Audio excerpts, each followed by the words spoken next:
Hola, Paolo. Hi, Ernesto. Can Hello. you see me now or not Yes. yet? Yes. Perfect. Okay, Perfect. great, great. I Now, was just waiting to enter the room. perfect. We have one person ready to start the meeting. Of course, Carlos Millones, always early. As Now, usual. let me try to make you. Espérate. Participants. Okay. Más. Ajá.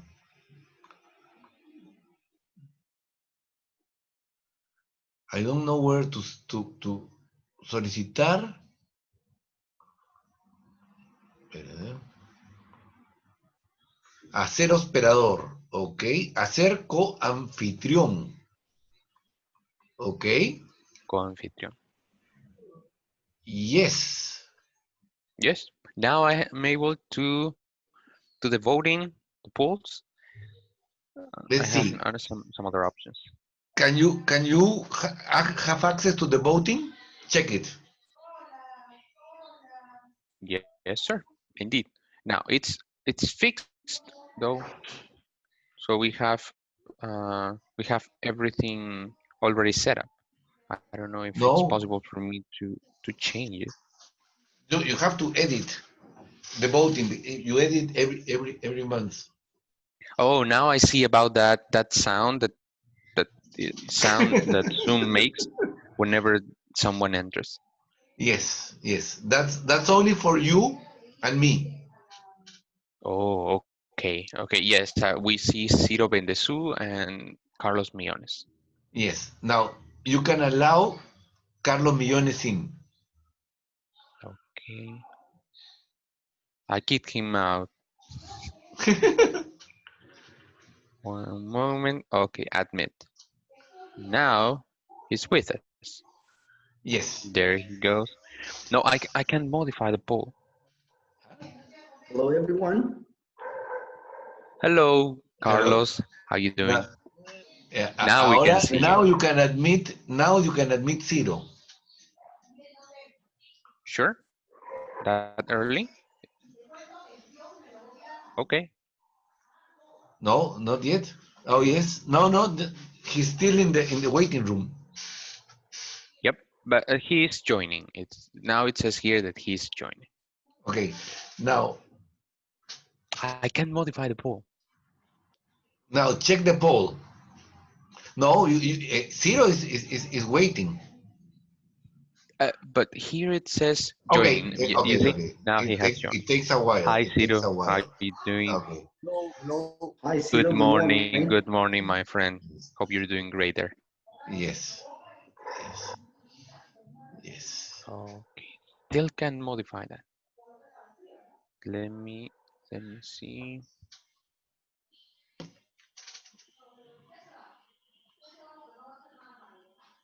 Where do you have that option to modify the poll?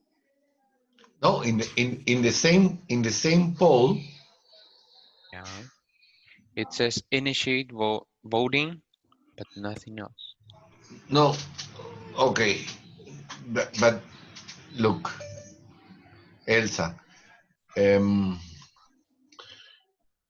you have to admit Elsa. When it Yes, says I. voting, Mhm. okay, it says at the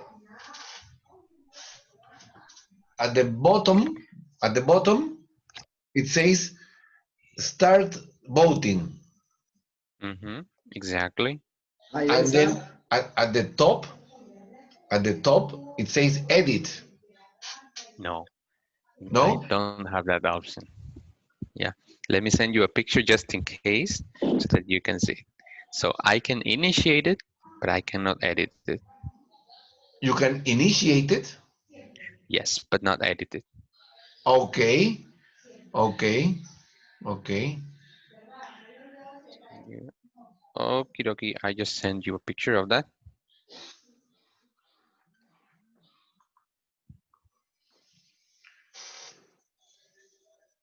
Yes, you don't. You can. You can.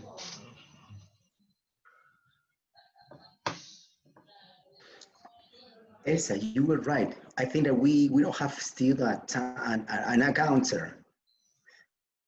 I don't mention that.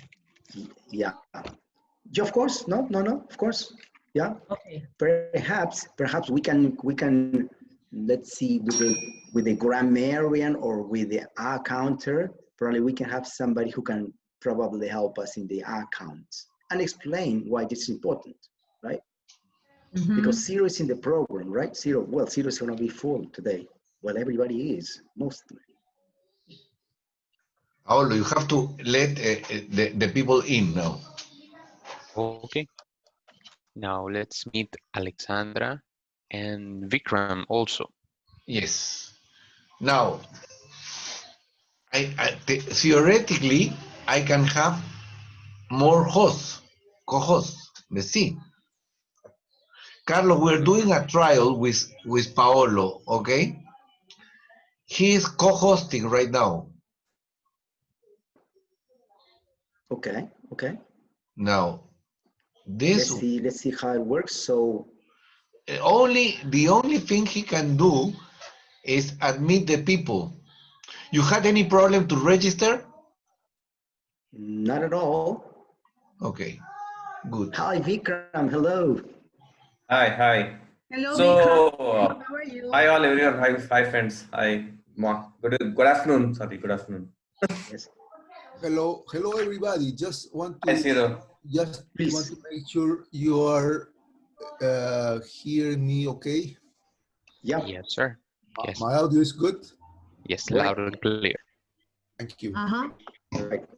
So, Carlos, I want to tell you good news. Okay. Laptop open www.toastmaster.org. Should I? Yes. Yes. Should I? I'll show you something. So Toastmasters.org. Yeah, or It takes me to the website of Pathways. Is that? yeah, no. Or shall I share my screen? I'll show you. Okay, please. I'll do it. I'll show you all. All right. So you can see my screen, right? Excuse me. Well, yes, it's just. So in this site, I cannot hear I well. went to you can see my screen, right? Yes, we do see your screen. Okay, so I went to recognition awards, the tab there, recognition awards. Okay, Right. and the Toastmasters gave awards to clubs who are into online ovation education award. See there, right? So Yes. when I say find your club, I downloaded this Excel sheet and your club name on the list, and your club got online education award silver. This one. Okay. Really? So I think you all missed to see that, but this is award which your club has been given by Toastmasters International. Online. That silver, you can see silver, right? Silver. Not yet. We cannot see it yet. Yeah. 1 second. Silver, you can see. Okay, fine. So I'm here in this find your club. So if you go to find your club, it will download an Excel sheet, spreadsheet, and in that spreadsheet you will see your awarded there. Oh. Right. So I will share the screen now. Yeah. See my screen. Okay. See, you can see your club name. Not Silver? yet. We see. No, not yet. Oh yes, here. Silver. Here we don't silver. Right. Yeah. Yes. So great. Yes. So the award name is online. If I'll it's silver. You got a silver award with a club name, and the award name is online ovation education award. Right. clubs, those are meeting award, and these are the criteria mentioned there up to June 30th. Okay. So online education silver award is there is award given to your club by Toastmasters International. Mm-hmm. I'll share the screen Excel sheet spreadsheet in your WhatsApp now. Mm-hmm. Vikram, can you log in to fantastic. Toastmaster? Yes, .org. Can you try to log in, please?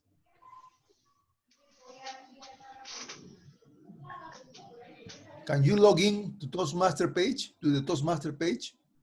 Yeah, go to this site. I'll show it. I'll click to this site. I'll give you this site. I'll give you this website. This is the site. Go there. Once you go there, you click on the award for the club, and your club received this award. Now Norka is with us too. Right, please let her in, right? Ciro, can you, okay. Hola, Norka. Hello. Hello, everybody. Hello. Good morning, Norka. Hope you're doing great. Yes, I'm great now, but it's too cold for me. Yes, it is. Yes, indeed. I am wearing a scarf now. Oh,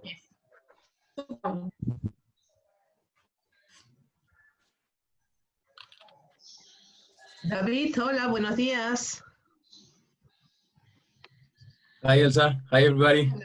¿Cómo Hey. estás? Hello, David. Good morning. So as I can see, so that means that we are a silver awarded club because of our online ovation. That's Yes. a good one.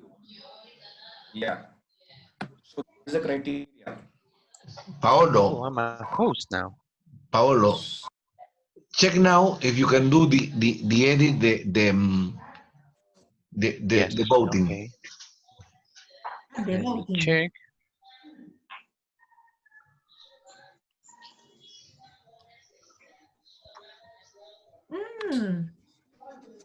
But you can edit. You can edit. I just launched a voting, a random voting. Yes, but you can edit the new one. No, it's still not possible. No, And that's weird.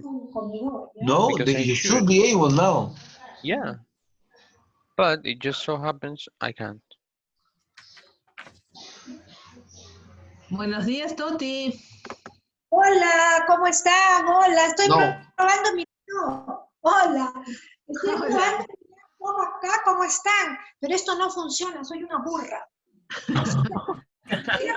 Don't be too tough on you.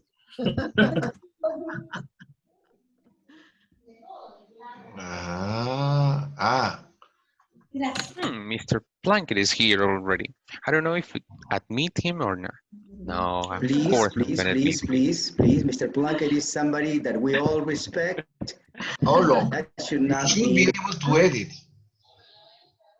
Hola, María Alejandra. Still I can't. Hola. Ah, Hi. I'm gonna show you. Plunkett, hello. Mr. Plunkett.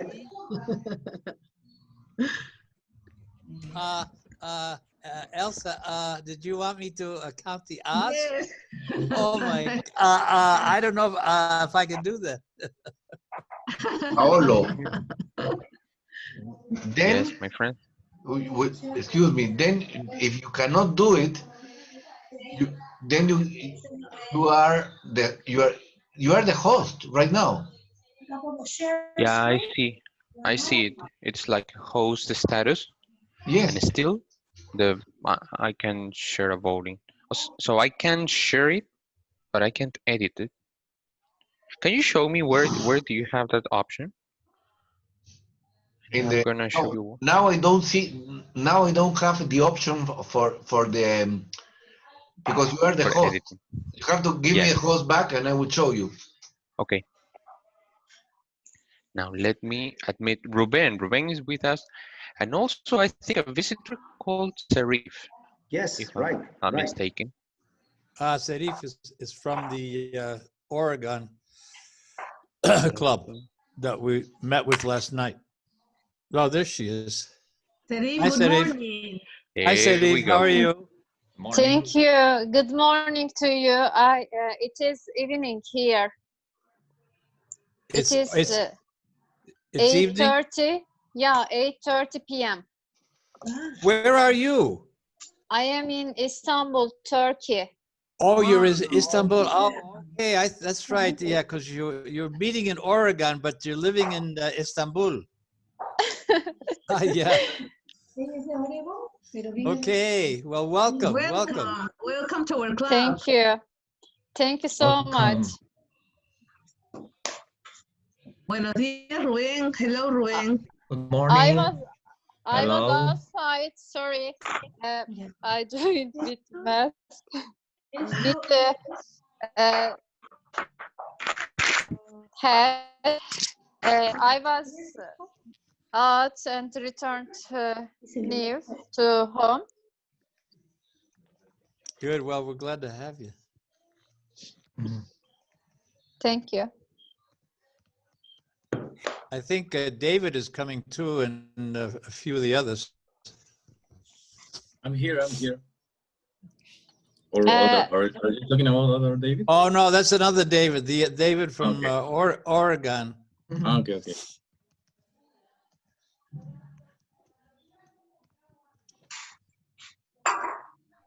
Hey, I like your posting, David, with the invitation to the meeting. That was nice, huh? It was a courtesy of Vikram, actually. Right. Oh, Vikram? Oh, yeah, okay, good. Who's Good. there? Alexandra. Yes, hi. Hello. Hello. Alexandra. Here's Rosa. Nice to see you. Hi, Rosa. Rosa. Why Rosa? Rosa Zazzali. Rosa. Hey, turn your microphone. We can't hear you. Can't hear you.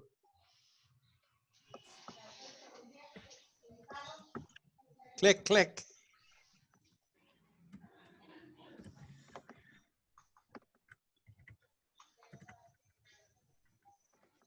Can you hear us, Toti? Toti. You're frozen. You're frozen and we can't hear you. Put an alpaca sweater on if you're frozen.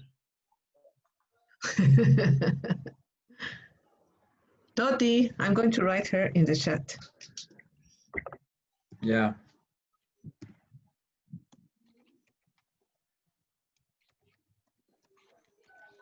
Vikram, I am in the page, and what should I do to get that information? You need to go to that website. I pinged you in the chat box. No, I am in the Excel page now. I am already in.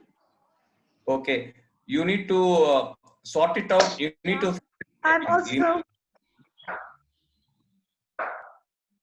Can you see me? Can you see me? Can you hear me? Oh yeah, I can see you. Yeah, good looking, huh? Wow. No. Wow, Yeah. good looking. That's the same girl I've known for years. No, now I'm different. Oh, are you really? A different. I was gonna say you did something to your hair. Okay. Yeah.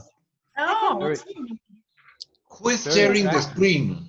Wow. There. Very good. Wow. Yeah. Good looking, huh? Wow. Toti, really? You look so different. You look great. Yes, I'm different, and I'll tell you a secret. Uh-oh. You want to know a secret? Listen, Yes. you want to know a secret? Yeah, you know, secret. this hair you see here Yeah. is not real. It's not like real? a little wig. No, this is like a little wig. Is that from your cat? This is not my real hair. That's something I have to use because this device I'm using here, Yeah. I don't like without hair. The scarf. So the scarf. This is a scarf, no? I like it, Toti. I like it. I have to try to look different because I'm so sick of being in my house and not going out And well, this is, I don't know until when I'm going to stand this. That's a good idea, Toti. You're reinventing yourself. Yes, reinventing, that's true. But you know, when you said listen, I have a secret, that's a song from the Beatles. Yes, yes, I love the Beatles. Yes. Hey, You know, I have a new laptop here, but I can't use it. I don't know what is happening, you know. So I prefer with myself. For me, it's better. Oh, okay. Yes, Yeah, but where can I get this hair thing? That's something I could use something like that. Well, dear friends, it's 12:30 and we have to start our meeting. Oh, let's start. Yeah, yes, okay. for the people that doesn't know me, my name is Elsa and I am the Sergeant of Arms of my club. And we have a lot to go today. And I would like to present our president, who is going to be in charge of the meeting, Carlos Millones. Thank you, everyone. We're so happy to be here with you all. Most welcome guests, fellow members. Let's get ready for this nice journey. What we have is a lot of intention. We have a lot of preparation and training, yet we're going to embrace every little obstacles. We're going to just round the obstacles and get ahead. This is not only my job, this is the job of everyone. All members are in this. So without further delay, I'm going to introduce the person who is going to be our captain today. She's a lady who has 3 wonderful kids. They are independent kids. She loves cooking, loves baking, sweets, and all that. And she loves to grow as a person. And believe it or not, behind that tremendous welcoming personality, there is still a child that wants to learn, wants to try. And that is really amazing to see how Elsa has been from almost leaving our club because she didn't feel part of it, until now being unanimously accepted as our new Sergeant at Arms. Please help me welcome with a warm round of applause to our dear newly elected Sergeant at Arms and our dear friend and fellow Toastmasters, Ms. Elsa Davila. Elsa, thank you so much in advance for the great job. Thank you. Thank you, President Carlos. Please, I would like you to everybody close your microphones. Yes, okay.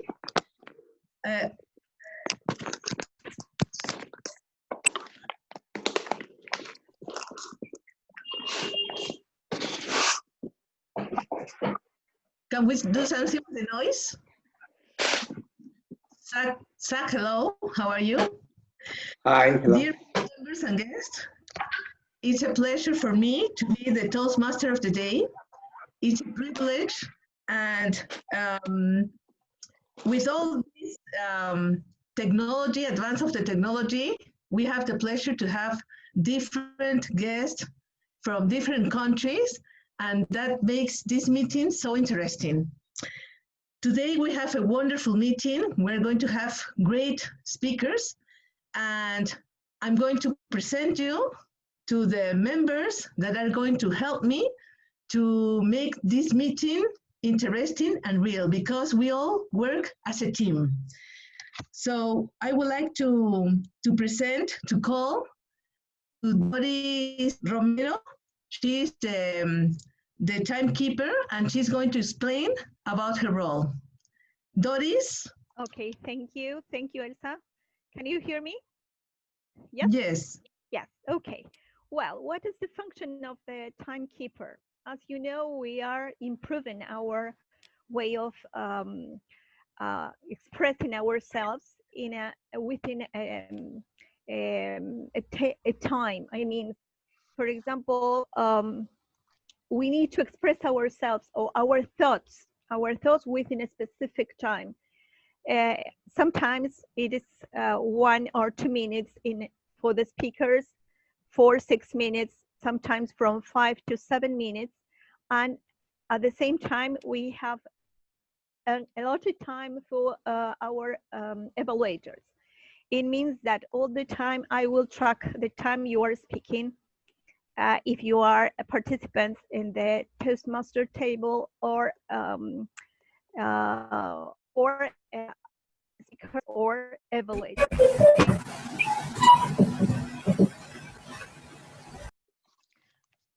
Thank you, Doris. Now I would like to call to our grammarian and also our accounter, to our dear James Plunkett.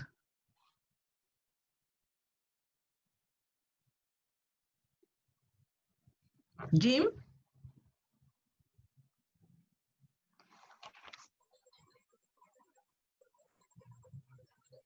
Jim, you have to unmute your mic.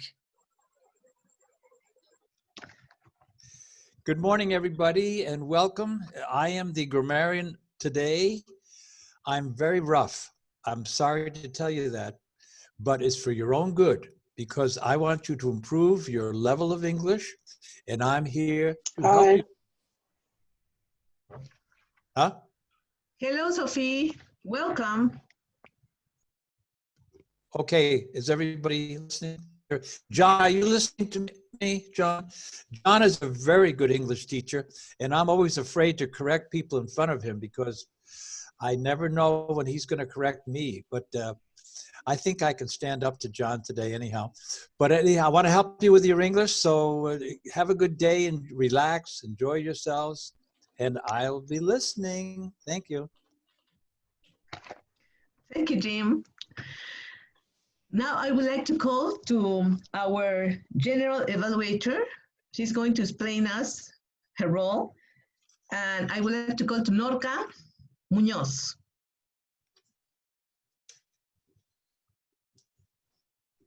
Okay. Norka?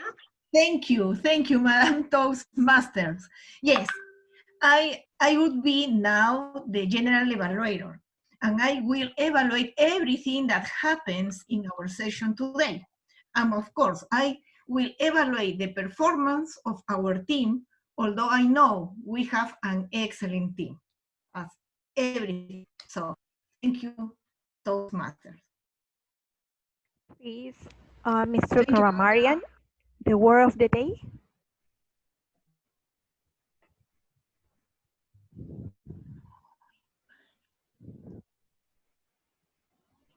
Mr. James Plunkett, the word of the day, please.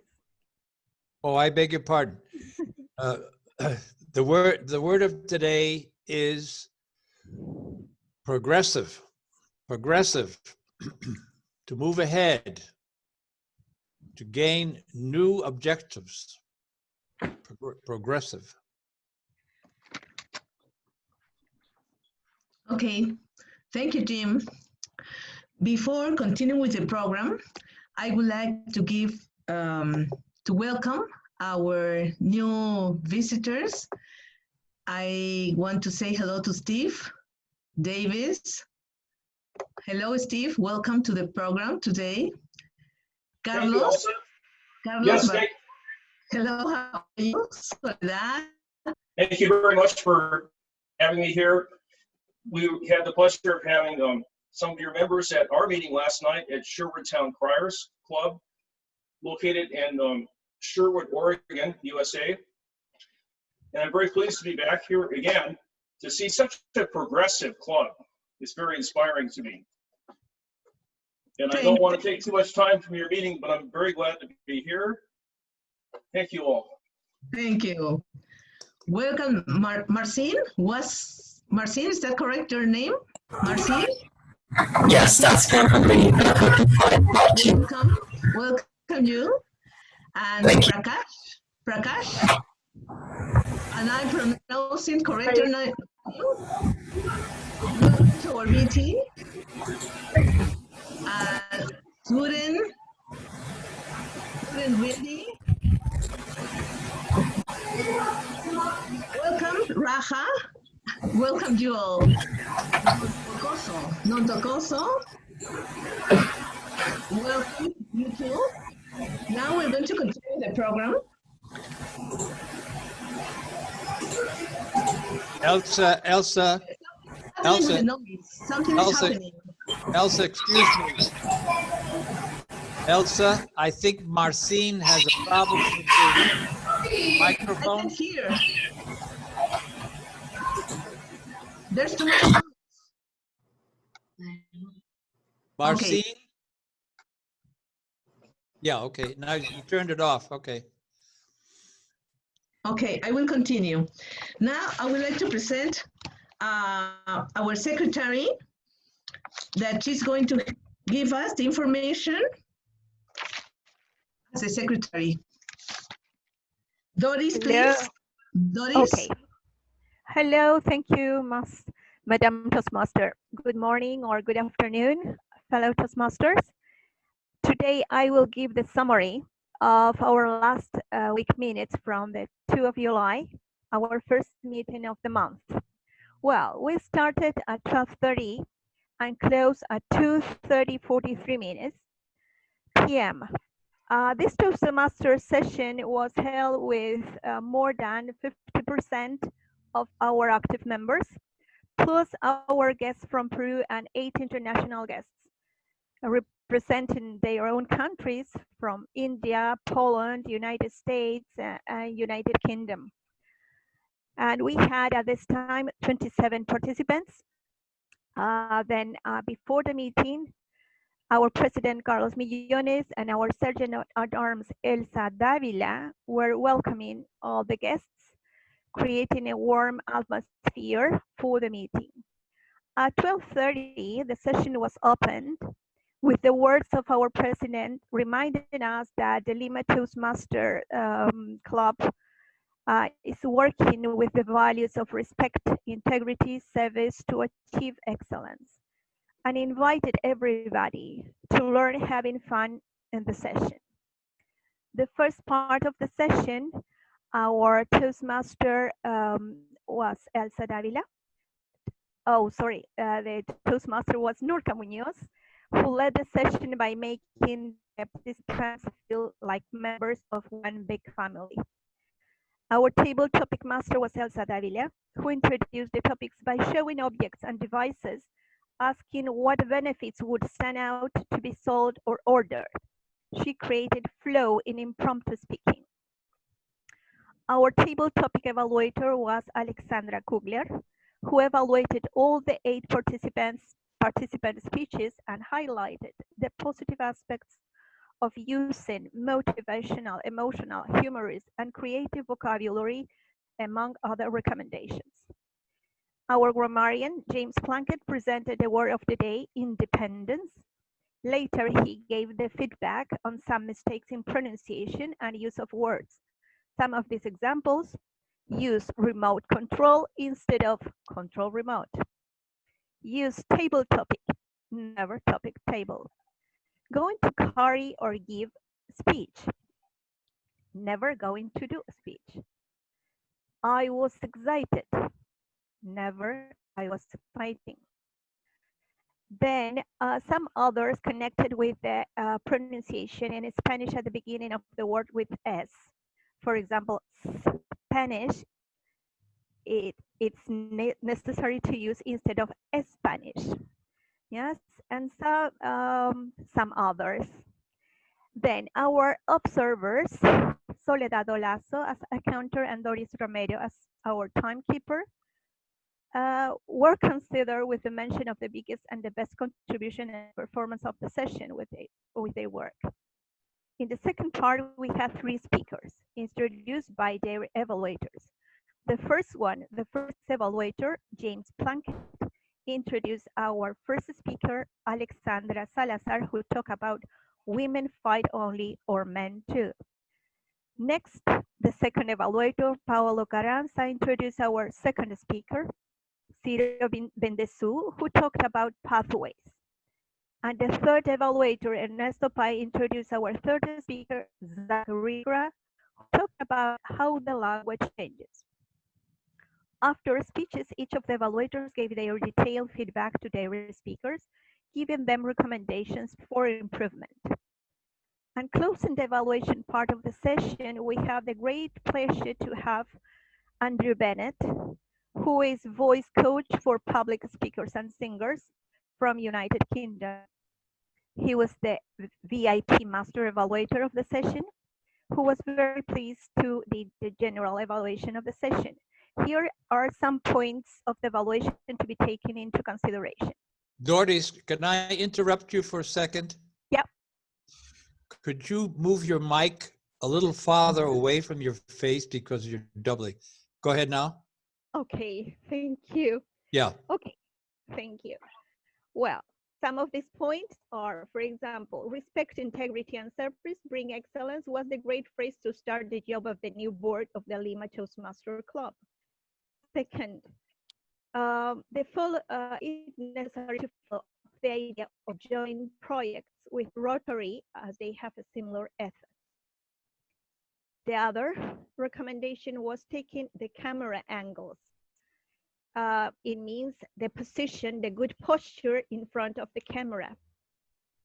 Then the phrase, "you make me feel so special," is exactly the feeling we want to the speakers to have when we introduce them. Well,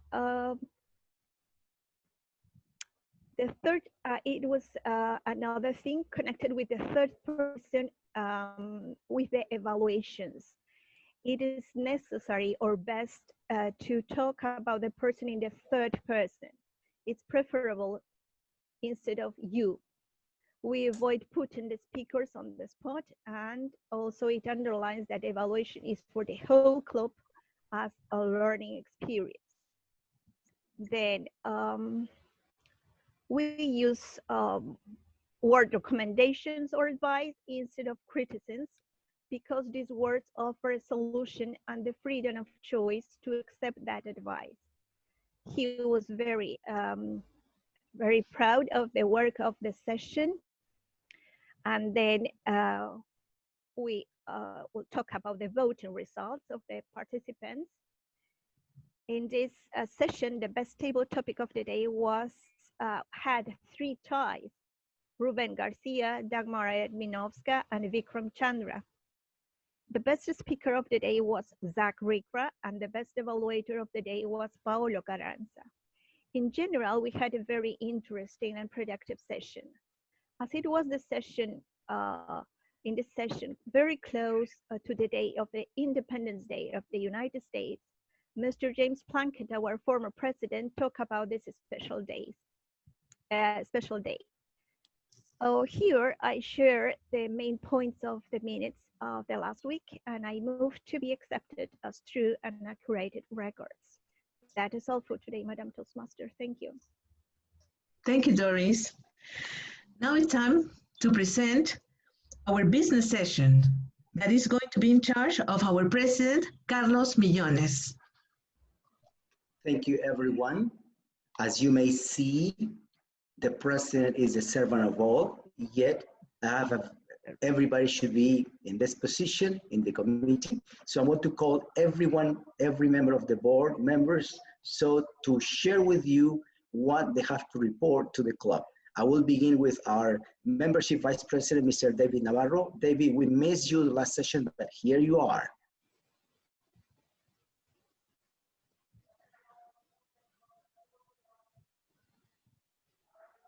David, we don't hear you. We can't hear you.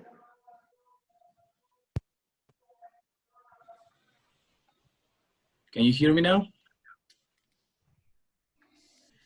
Yeah, something happened with my mic, sorry.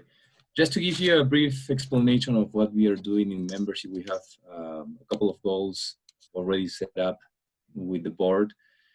First, we want to implement some KPIs about the members that we have in terms of quality and quantity for this new term. And other thing that we are starting to do is to use some tools that we already used in the past, but we are going to try to be more present in the Facebook page, for example, or in Meetup, which are our main tools to approach to new members. So that's all for today, Mr. President. Thank you so much. Thank you. Let's see what our Educational Vice President has to report. Mr. Ciro Bendezu, would you please? Hello, Toastmasters. I have to report that we had a meeting with the President and Education Vice President of the Indian Vikram's Toastmaster Club regarding to our participation in their next Saturday weekly meeting. The next Saturday, July the 11th, at 10:30 a.m. Peruvian time. Our board suggests to participate since this will benefit our club and will give our members opportunities to develop their public speaking skills with an international audience. So we put this into your consideration and we will vote on participating and asking our members to volunteer. We will participate with the following roles: Sergeant at Arms, Toastmaster, 2 speakers, and 2 evaluators, Mr. President. Yeah, this is on your report. And I think that after we finish this business session at the very end, we are going to vote on this and to make a decision and whether we accept this proposal from Educational Vice President and so to put it into work. So for the time being, I'd like to move to our Vice President of Public Relationship, Ms. Alexandra Cugler. Good afternoon, Mr. President, dear guests, fellow Toastmasters. It is interesting to see that we are already in a very interesting transition. Ernesto Pye invited us last time to be a witness and see the new future of Toastmasters, and he has dedicated his whole time and energy to prepare us for this transition. Thank you very much, Ernesto. I think this digital transition is really helping the world, and Toastmasters with the pathway will be our opportunity for excellence. On the other hand, Mr. President, we have one meeting next week with the Rotary Club to see exactly what the terms of these agreements will help for Toastmaster to grow in this alliance. And so we will be reporting next week. Thank you very much. Fair enough. Thank you, Alexandra. Then we have our treasury report, our dear Norka Muñoz. Norka, I think that you have a lot of news here.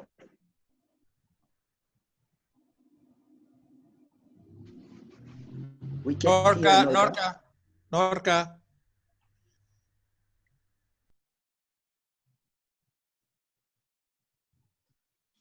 Norka, microphone.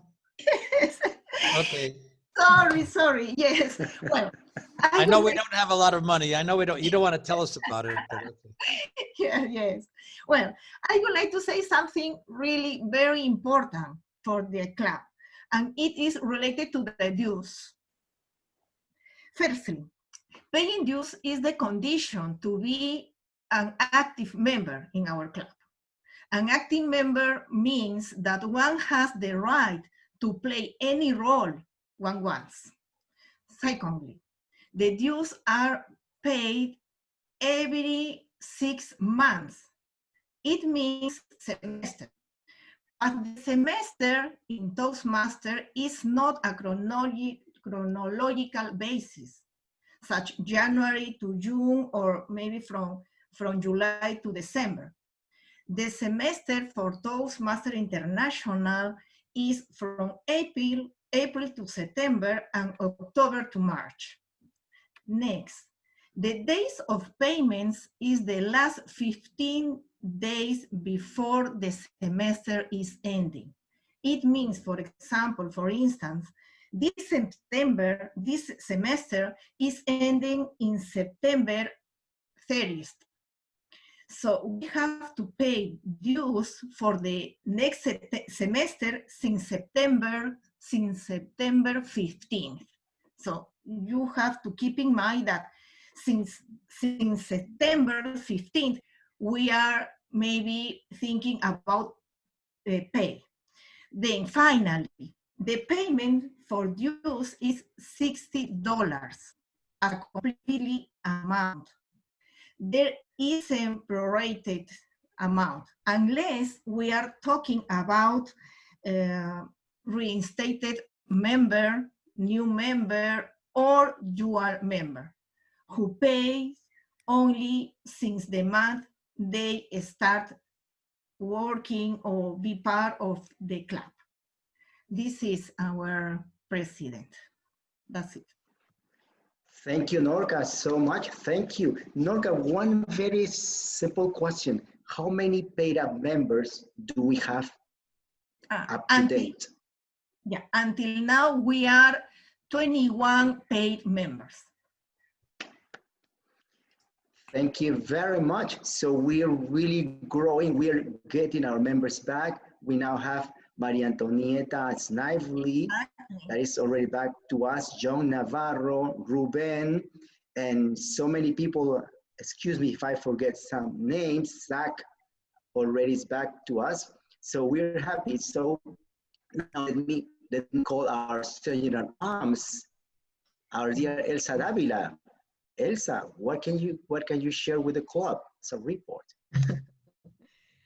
I want to share with the club that my duty is to welcome you all and to make you feel as family, because that what Toastmaster Club means to all of us, no matter in what country you are. We all are friends. We all respect each other because we work with integrity, service, and successful. We always do our best. And here I am to give the best for you too. Thank you. Thanks to you, dear fellow Toastmasters. Just to remind you that we're a team, that not only the team has clear goals, but every team member is clear of his or her own responsibilities. So, board suggests, but it's you, fellow members, the one that finally will make a decision on everything. Thank you. I'll return the gavel back to our Toastmaster. Before I adjourn this, I think we have something pending for the business session. We have to go on to the business session again, since Educational VP, Mr. Ciro Bendezu, has something for consideration. Mr. Bendezu, please. Yes, like I said before, we need to vote in our participation in the next Indian Vikram Toastmaster meeting for the next Saturday.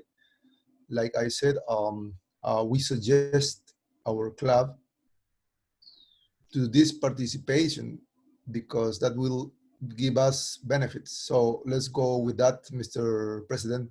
All right. The proposal is to have a participation in the next coming program on this coming Saturday, the 11th at 10:30 a.m. We will participate with 2 speakers, 2 evaluators, a Toastmasters, and Sergeant Arms, if I'm not mistaken. That will right. that will be the motion. All right. Yes. Please, it's open to discussion.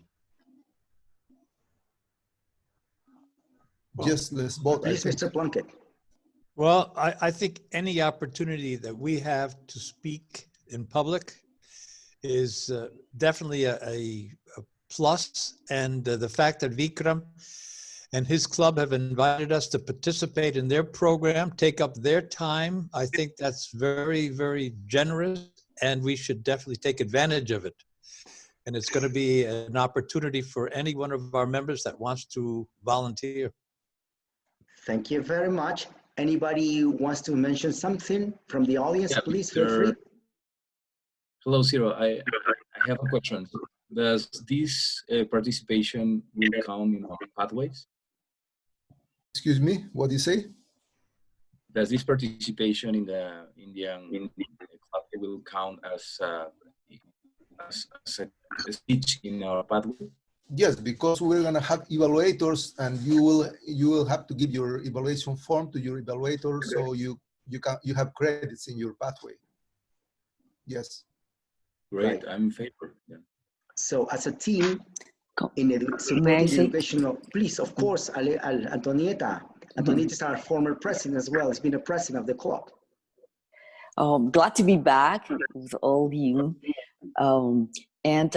Yeah, completely in favor of this initiative of Ciro, and congratulate to him and to all the team, the leading team for this initiative. I think it's very good, give us a lot of opportunity to live in this international world and participate in different clubs. I'll first start joining participating by this means locally with you guys, and probably I hope so in the future, once I feel more comfortable with this technology, I'll be doing so as well in any of these international initiatives. So I encourage them to keep it up with them.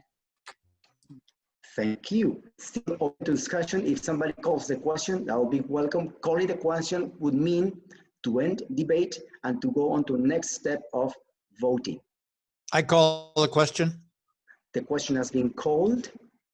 Now, let's go on to voting. Please raise your hands, and our secretary, please. Carlos, point of order, Mr. President. Point of order. Taken, Mr. Plunkett. Taken, please go ahead. No, just to practice a little bit of parliamentary procedure, okay? Yes. When somebody calls the question, that means that he or she is suggesting that we terminate debate on the issue. And we all have to be in favor of it or against it, otherwise we cannot proceed to a vote. So you have to ask for all those in favor of calling the question, and then go on to the all the question too. We embrace that. Thank you so much. All right, let's see. Everyone who is in favor of calling the question, please raise your hands. All right, all those against? The ayes have it. So we all are in favor of calling the question. Let's move on to voting on the main motion, which is to participate with all the program that Mr. Vice President of Education has prepared for the club. Please, those in favor of that motion, please raise your hands.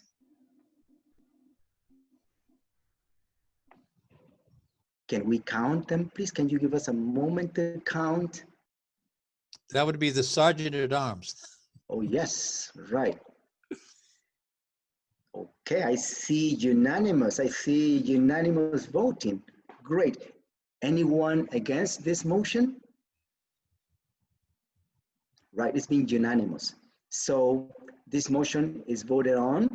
So Mr. Educational Vice President, you green light to continue on this journey with this great team from the other club, led by Mr. Vikram Chandra as well here. Thank you, Mr. Vice President of Education. You have something to say before moving on to next part of the program. Yes, Mr. President. We have, like I said, roles assigned to us as Sergeant at Arms, Toastmasters, 2 speakers, and 2 evaluators, and also a timer and a counter. That's our role that we should take for that meeting. So it means that everybody who would be interested in participating, could they contact you directly? Yes, yes, please. All right. When is the deadline for that? The meeting is this next Saturday, July the 11th at 10:30 a.m. Peruvian time. So if you decide to participate today or tomorrow, should be the best thing. Thank you. Thank you. We are going to comply with that. We're going to comply with that. Remember, we are going to have kind of ambassadors to our organization. Isn't that good? I think that we deserve, a round of applause for this motion to be taken.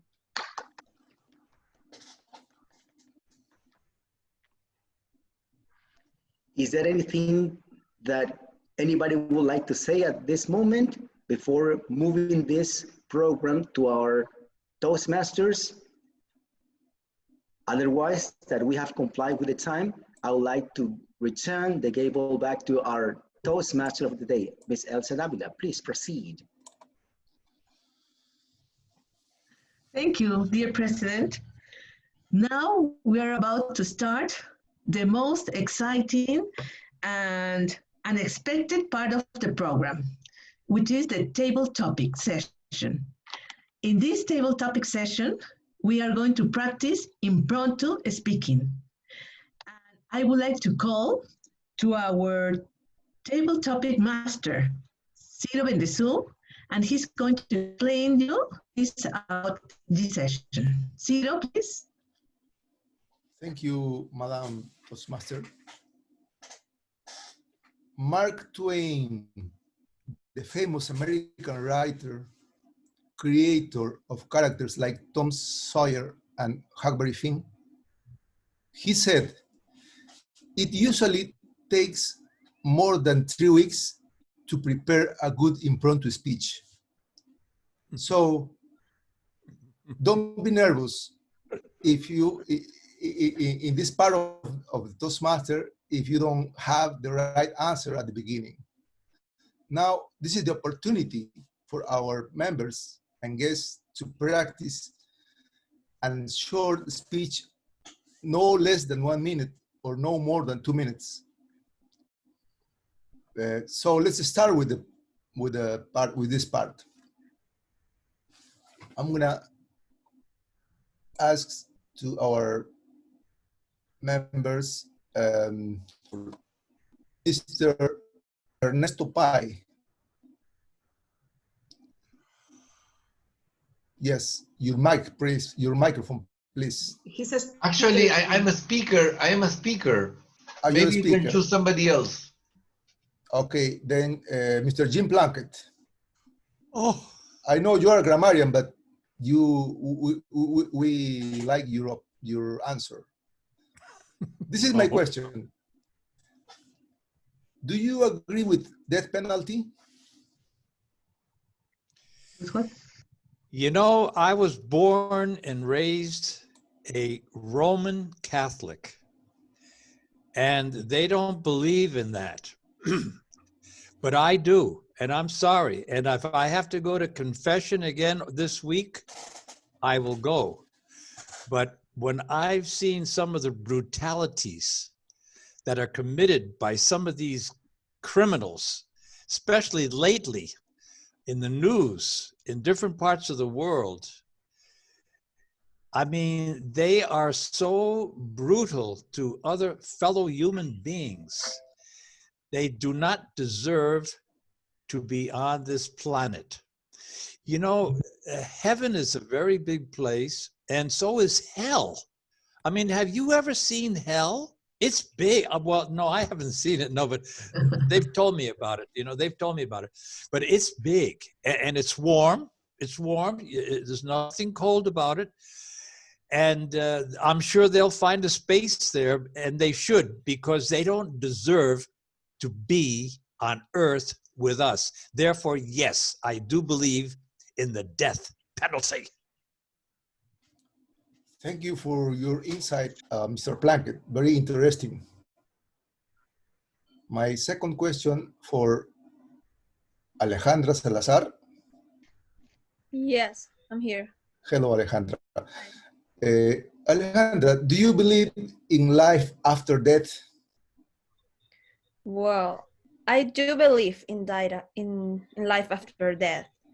And that's actually because of I'm Catholic, and I believe with this I grew up with all this all my life.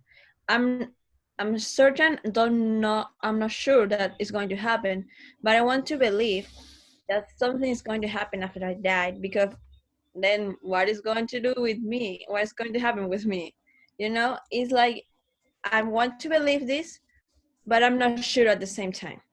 So it's a way to be secure that when I die, I went to some place or something, or when I'm going to be with someone, or going to be with my grandfathers, my aunts.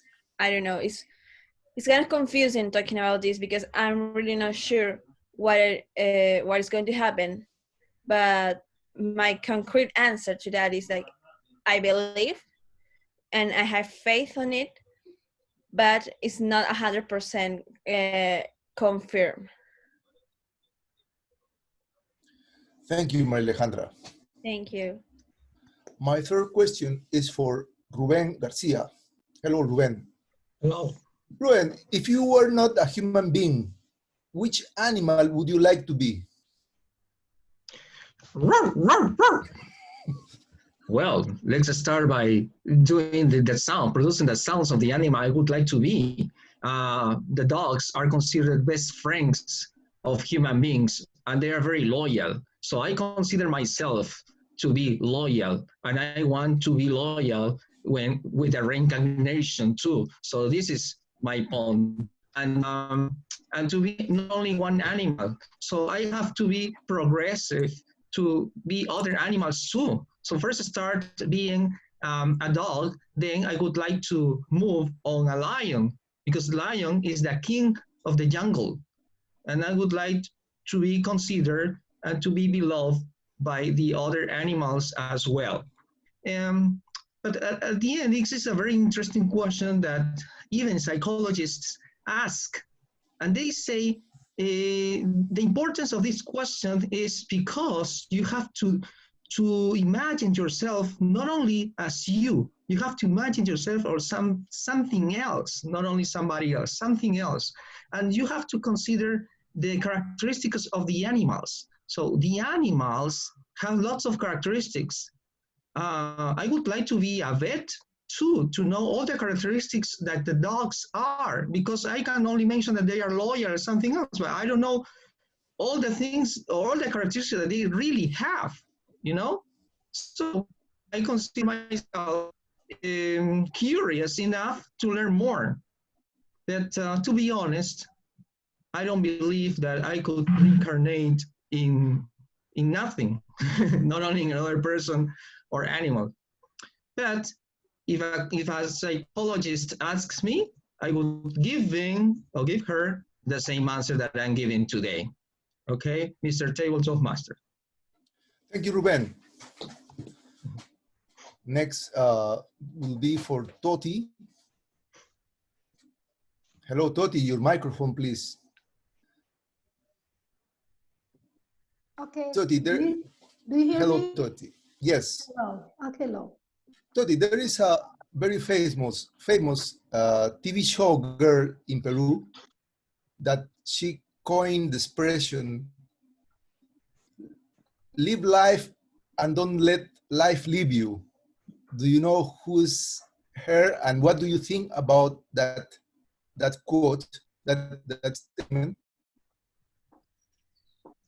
I think I don't remember her name, but she's a little bit fat blonde. Susana? Susie, something like that. Yes, Susie yes, Diaz. something like that, yes.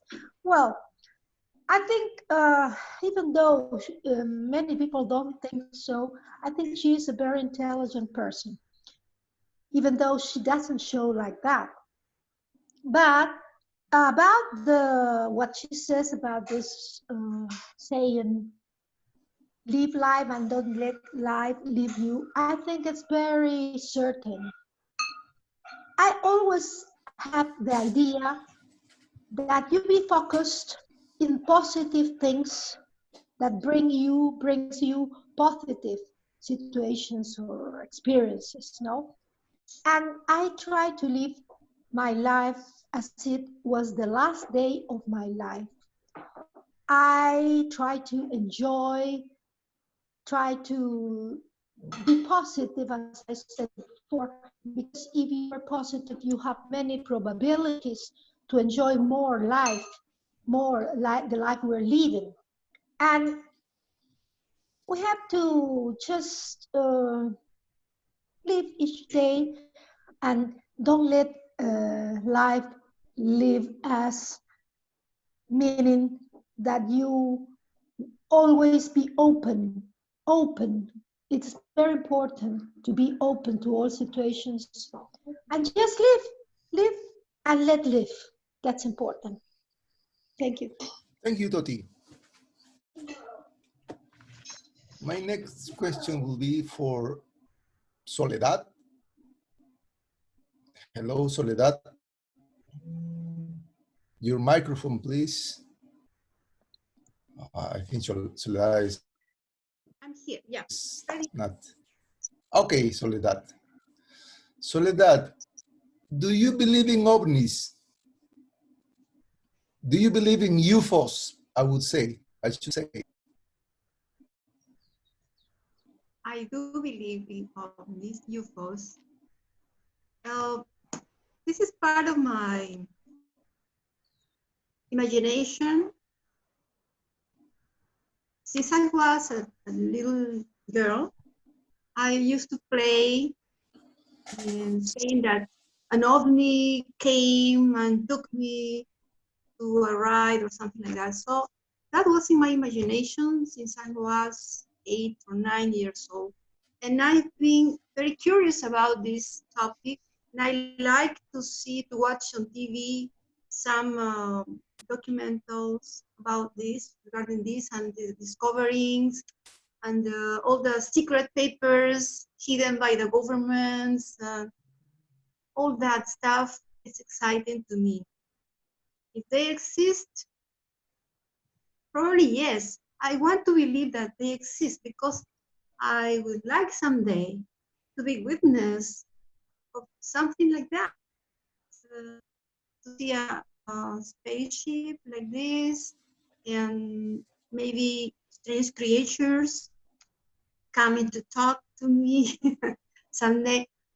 Yeah, I like that. I like that. As I said, I hope someday be witness of something like that, and to be part of this group, this group of people who goes around throughout our country, looking for encounters. Sixto Paz, the famous Sixto Paz. I was a follower of him too, and I was someday expecting that I would be able to join one of these groups and go into Marcahuasi or some lagoon and see these amazing things, and also develop this interest in a progressive way, little by little. Yes, yes, I do. Thank you, Leda. My next question will be for Maria Antonieta. Hello, Maria Antonieta. Hello, Ciro. Hello. Yes. Do you believe in witchcraft and black magic? I think I rather believe in, if any witches, white ones and good ones and white magic. I hope that we all concentrate all our energy and good intentions and good feelings, that we're able to handle our emotions properly and wish the best for people. I hope all of us, I think as humans, we learn a lot. We have a lot of lessons we learn, then we have to unlearn, and we also have to learn to forgive ourselves, to forgive others. And I do really hope and wish that we all can really send the best, have good feelings for everybody else, especially under these conditions and these situations. I think even the toughest person, I hope, got a little softened up, seeing and perceiving the pain in others and the needs and so much to do, that if you can't go out, like, I'm not going out yet, but you can get involved virtually in many ways. There are many projects, many programs to be able to help others. So I think that the least thing that we can do, especially in these times and hopefully forever, is just send our good feelings and good emotions and energy and prayers to others. Nothing bad, please. Thank you, Thank you, Maria Mr. Antonieta. Topic leader. Next, please, John Navarro. I must excuse myself. I am the technical topics evaluator. Okay, good. Thank you. What about Paolo? Paolo? Okay, I'm ready. Okay. Now let's go to politics. Ooh. For whom did you vote in the last election? No. Oh, That's a joke. That's a joke. No.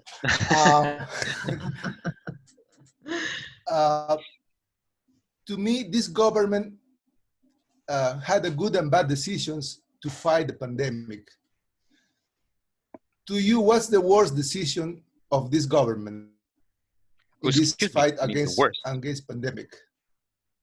The worst one? Yes. Okay. Now we're gonna get serious. Thank you, Mr. Table Topic Master. Now, I think that one of the worst decisions that our dear president has taken, and I'm not against him at all, I just think that there are some positive sides and some negative actions that the government has taken. And one of them is just to prohibit or to punish people going out, because you know what, we are not a first world country. And what happens is that when you don't give every people at least some money so that they can stay at home and live according to what you expect, like them being at home for 1 week, 2 weeks, 3 months, then what do you expect? You cannot force people to stay at home. You have to provide them with the necessary measures to be safe when they country.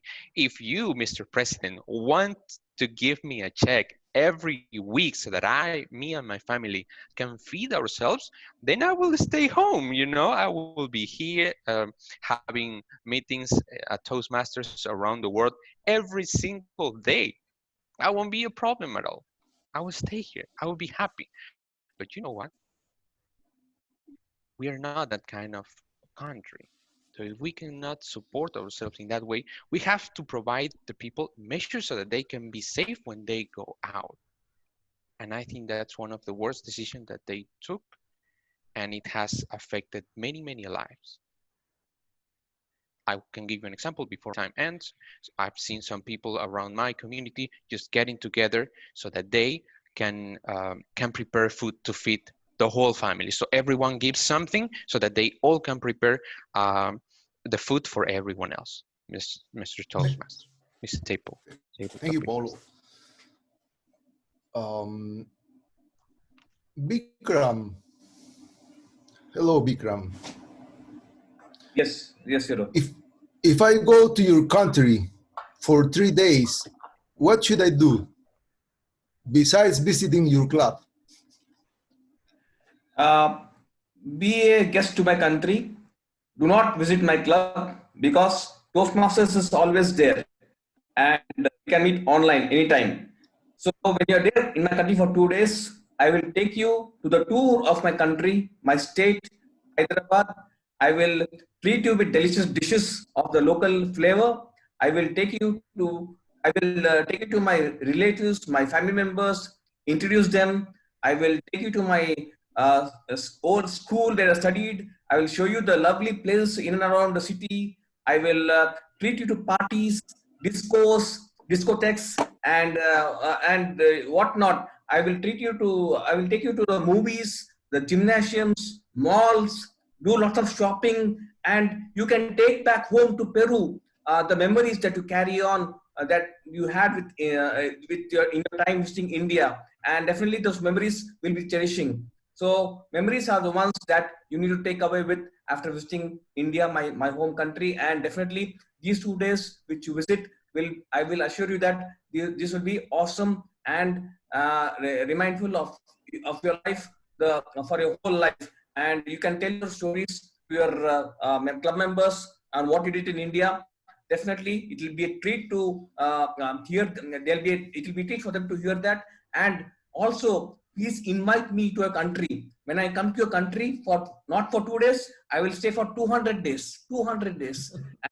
I will stay at I'll stay in Peru and make my Peru home the second country ever. So I love all of you guys. So let's share and learn, share and network. Networking is important. Learning from each other is important, and taking back memories is more important because these memories will stay in our lives, in our mind for a lifetime. Thank you, Toastmaster. Thank you, Vikram. Now, please, would like to ask Serife or Dad or Jaxi. Hello? Sure. Hello. Yeah. How do you pronounce your name, please? Serife. Okay, Serife Olakcha. Okay. Serife. Okay. Serife, Peru is a very good place to live. We had the best food, a great, mostly mild weather, beautiful places to visit, and low-cost living. What is the best you can say about your country?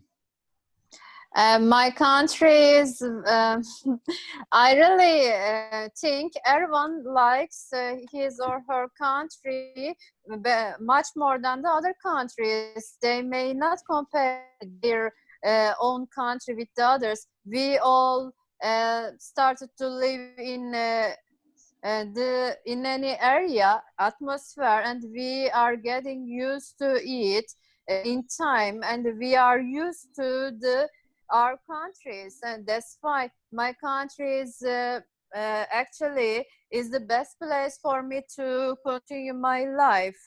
But if I have the conditions, I hope actually it will be better than now. But when it comes to talk about my country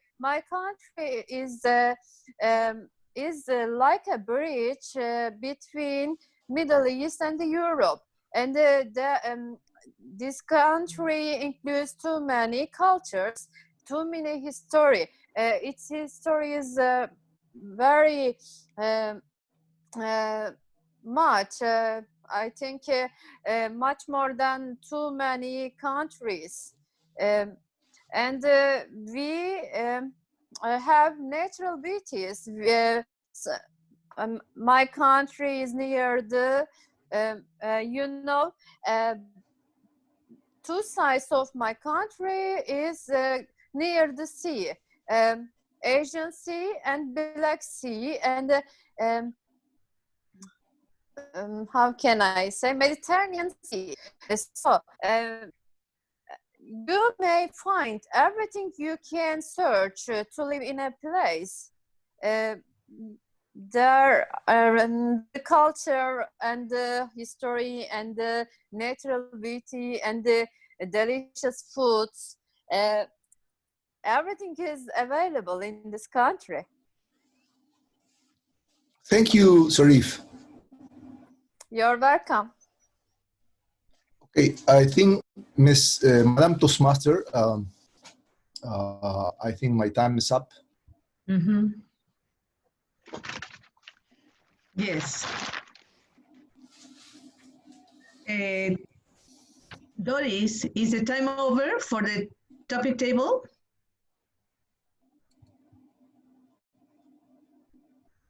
Yes, that is the time. The time is over. Okay. Thank you, Ciro. You did an excellent job. I really enjoy this session of the topic table. Thank you. Thank you, Ciro. Now continue with the program. I would like to call our dear John Navarro. He is going to evaluate the table topic session. Thank you very much, Madam Toastmasters. Good afternoon, everybody. It's great to be here today. Thank you. Can you hear me well? Can you hear me well? Yeah. Yes. The function of the table topic evaluator is to provide hopefully useful feedback to each of the participants. This is a very progressive idea that I'm happy we're implementing nowadays. Jim, you gave us a great answer, of course. a clear introduction, body, and conclusion. Your vocal variety, even to convey the gravity of the situation that you were explaining. And as usual, your body language, your gestures, your hands, that was very good. And you looked at the camera very well. And of course, you had this humorous tone along the answer. That was great. Thank you very much, Jim. Alejandra, your answer was also very clearly introduced, and you developed your body, the specifics of the answer in 3 arguments and a conclusion. That was great. If anything I could advise, and this is for all of us, friends, you know, it's always important that we try to remember that we have to look at the camera.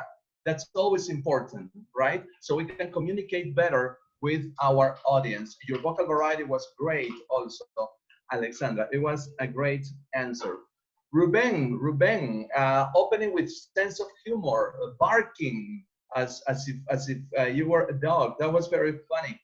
Clear introduction, body well developed, a clear conclusion as well. The vocal variety, also your answer evolved from dog to lion, giving a progressive approach to the answer. Great gestures and eye contact, and very good way to look at the camera. Toti, fantastic, clear introduction, well-developed body, vocal variety to reflect or to show the reflexive tone of the answer, because it was something to meditate. That was great. And it would be, again, friends, it would be very important that we remember to look at the camera. That's something that I think most of us, myself included, have to work on. So it's important to look at the camera. Okay, guys? Please remember that. Okay, so Soledad, clear intro, great body of the answers. You Soledad, used the connector also to move from one argument to the last one. That's important, the use of connectors to better distribute our details in the answer. Very good conclusion. Vocal variety, your answer had this quality. You were cheerful in moments and then reflexive towards the last part when you were talking about six to pass. That was great. Vocal variety to show the two different the two different aspects of your answer. You looked at the camera, you used your hands very well. Maria Antonieta, clear intro, body divided into arguments, clear conclusion, vocal variety. You use your hands very well also. That was great. For moments, my friend, you were looking at the camera, but at other moments you were not, right? In moments that you were communicating with us, so we have to remember to look at the camera. And you had this very smiley attitude throughout your response. That was great. Paolo, it was a great answer. It was very good to make a disclaimer at the beginning, like I don't oppose to the president or I don't hate him or something like that, but, and then you divided your answer very clearly. You even finished on a high note. That was great. And something very important in your answer, Paolo, ladies and gentlemen, I think we can learn from this. When he was going to give a very important part of the answer, Paolo paused. He stopped for a second in there. He held it in there when he asked, and you know what? We are not a first world country. So that was very good to convey the importance in his answer. The body language was very good as well, hands in particular, and you looked at the camera. That was great. Vikram, clear intro, well-developed body in the answer. And you always have this quality, Vikram, you know, that I think is highly appreciated. You finish always in a very upbeat note, in a fraternal way, always calling us to deepen our friendship. That was great. And you provided abundant detail that was well accompanied with the vocal variety in your answer. Hands great, camera great. And finally, our guest, I hope I pronounced the name properly, Serife, yes? Okay. Yes. It was a lot of detail. That was great. Your vocal variety too. I think it was very good. You looked at the camera very well. You communicated with us. If anything, I would only mention that probably your intro was a little bit too long, considering that you have the time that you have for the answer. Because the focus on the question was, where would you take us in your country, right? And I think that that should have taken the largest part of your answer. Maybe that is the intro was a bit too long there, but it was great. And just out of curiosity, friend, and maybe for the benefit of all our guests. Okay, some people cannot catch my country. Actually, I said in the beginning of the meeting, I didn't need to say again. I am from Turkey. I live in Istanbul. Perfect. My hometown is Sinop. Perfect. Great. Thank you very much. The problem here was me because I arrived a couple of minutes late. Thank you very much, fellow Toastmasters. Thank you very much, Madam Toastmaster. Over to you. Thank you. Thank you, John. That was an excellent evaluation to our Toast topic table meeting. Now we're going to continue with the sessions, and we are about to start the second part of the meeting, which is the speeches, the prepared speeches. We're going to be delighted hearing to 3 speakers, and each speaker is going to have an evaluator. I'm going to call the evaluator, and each evaluator is going to explain everything about the speaker. The first evaluator is David Navarro. Yes. The first evaluator, right? Yes, Madam Toastmaster. I have the pleasure to evaluate the great Ernesto Pye. He's going to deliver the second project of leadership, and this project is going to tell about the vision of the club. The title of this speech is Another 60 Years for LimaToastmasters. Another 60 Years for LimaToastmasters by Ernesto Pye. David, the time, please. Yes, Doris is going to speak for 5 to 7 minutes. Thank you. Hello, dear Toastmasters. I was doing some research today, and let me just put this. Okay, are you do you see the screen? Hello. You see the screen? Yes. Yes, yes. Yes, my friend, we can see it. Yes, we see. Okay.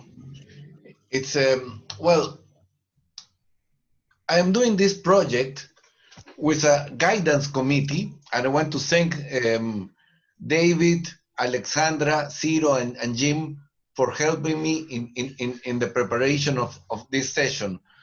This is a project about leadership, and I have to present today a vision to you guys. And my vision starts thinking about another 60 years of LimaToastmasters. You know, I was reading some history that very kindly James Plunkett shared to me, and it's very interesting that on July 15th, 1960, a guy called Charlie Rush placed an announcement in the Peruvian Times. Okay, so 1 week from today, there was this announcement asking for people to join Toastmasters. The first meeting was in August at the Union Church of Lima, which you might know. But let's think a little bit. How do you imagine our meetings 60 years from now? In this first meetings of 1960, the copies of the minutes were done by an stencil machine, which many people here may have used, but now we use Zoom. So let's think a little. How do you imagine our meetings 60 years from now? So it's a very, very long shot. You know, it's 60 years from now, very few people here will be attending that meeting. But let's move a little bit in a shorter term. Let's have a look at how our meetings will be in next year, 2021. I believe that face-to-face meetings will continue and restarted in the club. Now, with face-to-face meetings, what will happen with our Zoom meetings? I believe Zoom meetings should continue for several reasons, because we are able to have international participation, which is very healthy for the club. We would like to have more Vikrams coming to our club. We would like to have more Dagmaras becoming members of our club. This will improve our club, because the quality of the meeting depends on the participants, and international participation will definitely enhance our education. But to do face-to-face meetings and Zoom meetings, we need to think about a new meeting layout. We cannot use only the U system that we have in the Centro de Adulto Mayor, but we'll need to have also projectors for people to see the Zoom participants. We need new audio visual equipments. People will need to talk with a microphone probably. We need speakers. There's a lot of things we will need to buy to properly have the meetings. Then we will need to mentor and support the new members, because pathways is kind of tricky at the beginning, but you need to learn a few things and to use the system. So mentorship will be very important in this vision of 2021 for LimaToastmasters.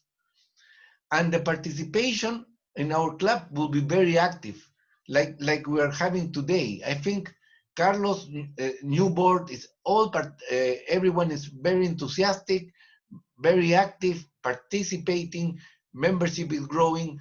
I hope to keep this momentum throughout the next years. New normality calls for new roles.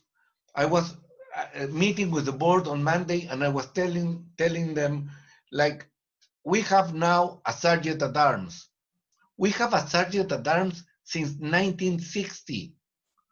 But now we need a sergeant at arms and a support person, a technical support person that helps with the connections, preparing the audio equipment, handling the microphones. There will be a different role which we don't have right now if we go to transition to a hybrid club with face-to-face and Zoom meetings. I think we have a strong Rotary alliance that can be very useful. Rotaries here in Peru are over 2,000, and they can become active members to our club. And last but not least, I think it's important that in this club, we continue with a little chit-chat and the family spirits and the visits to the beach, because that is part of Toastmasters.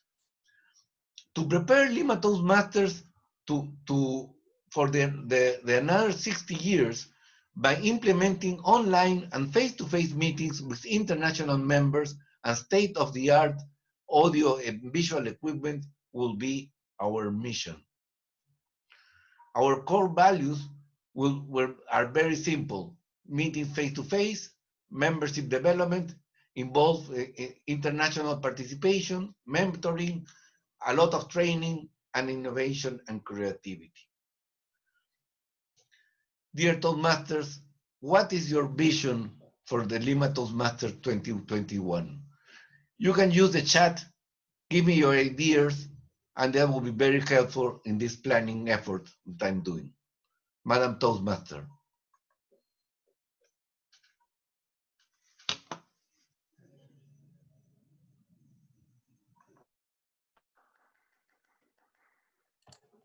We can hear you, Elsa. Oh, okay. Sorry. Thank you, Ernesto. We have new challenges and many work to do in this new era, in this new time for Toastmasters, when we have to develop so many changes with the technology. We're going to do our best, and thank you, Ernesto, for all this great information. Now, continue with our program. I'm going to go to the second evaluator, who is Soledad Olazo.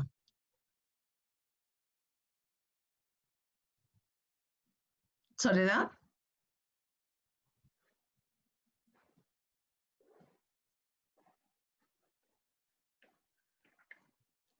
Soledad, are you there? Your microphone, Soledad. Yes, we can hear you. Yeah. Can you hear me? Perfect. Yes. Thank you. Okay. I was not. Well, today I'm going to be the evaluator of a second speaker. His name is Carlos Millones, our president of the club. Is going to deliver a speech. Just a moment, I don't have the info here.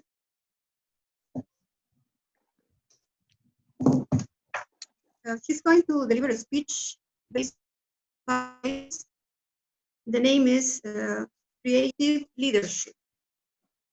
Carlos Millones is an example for all of us, and he is teaching us the way of going ahead with our roles and projects. And are you ready, Carlos? Welcome and deliver your speech, Creative Leadership, please. Thank you, Soledad. It's quite really a pleasure to share all this wonderful journey and working on this. Very sorry. What is the time for your speech, Carlos? 5 to 7 minutes. Thank you. Thank you. This is a wonderful journey, and all along this journey, there are things that happen as you expect and things as you do not. But it brings me to this specific project, which is named Understanding Your Leadership Style. And I think that was a very interesting point, because unless I know what is my style, I want to be more efficient and more effective. If I do not know what I'm good at, I might miss the point. So as by definition, every person or every organization is unique, their leaders are unique as well. So if every leader is unique, the way he learns to shape the present and the future is to be unique. So before going ahead on this, I think that was very interesting to share some ideas about learning itself. It is learning what really motivates or pushes us in a way to do things certain way. How many times, I ask you guys, how many times we have seen wonderful people doing the right thing or the wrong thing perfectly, even when they are doing the wrong thing, but they are doing it perfectly. Why? Because they have certain ways of learning things. Now, the point is, if we are not really happy with our results or the way we learn, we might have some chances to grow. And the point is, I'm going to talk to you about two ways of learning. One is the conventional one, and the second one is the innovative learning process. Let's talk about the first one, the conventional. Conventional, as its name says or states, is the way we have grown. And in that, you can even you can predict the future. Because if I have certain traditions and I've learned what to do under certain circumstances, it is true that I'm going to transmit this to my future generations. So if I do not change the way I raise my kids, I learn my life, I'm going to transmit that for my future generations. And you can predict they're going to have a very similar outcome. That is maintenance learning. And then the second one, very similar, but it is that, let's take the example of COVID-19. Everybody would have been ready, would have been prepared. In fact, nobody would be ready. That is the learning that we take when we do not prepare. When we believe that impromptu is just as the word says, impromptu. Mr. Navarro today said, or somebody mentioned today, that to prepare impromptu requires preparation. So do not ever think that people that speak and they look like impromptu, they just don't prepare. That kind of learning is not what we need.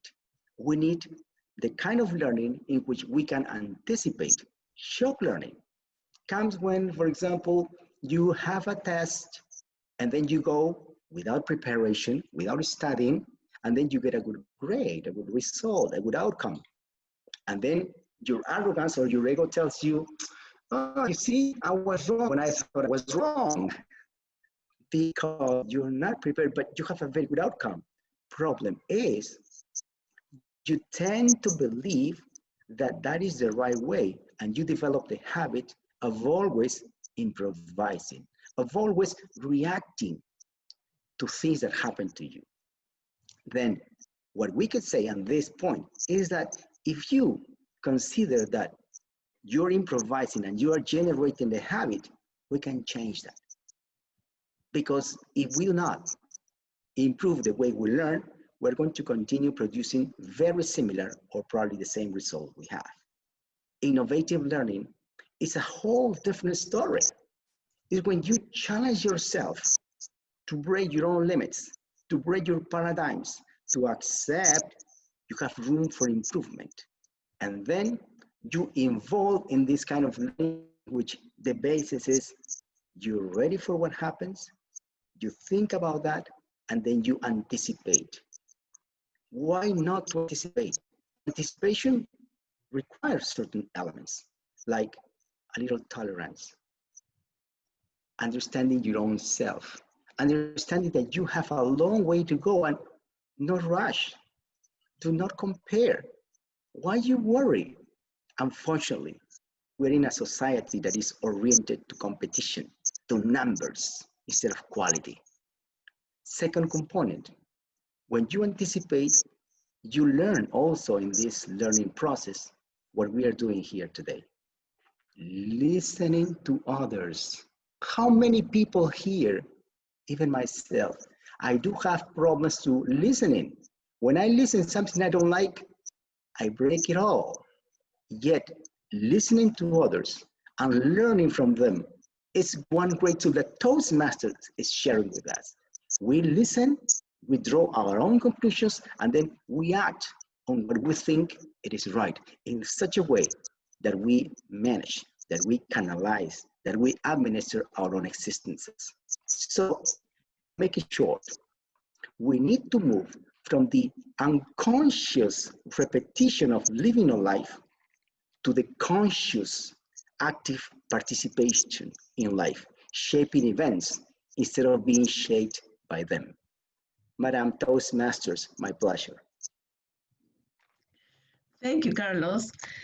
Really, it was a great speech, and I love to be in the innovative learning because I love to break my limits, and now I have learned that I have to be prepared every time. Thank you for that. Now, I would like to call to our third evaluator, who is Alexandra Cugler. All right, thank you very much, Madam Toastmaster. The third speaker is Zack Ricra Rua.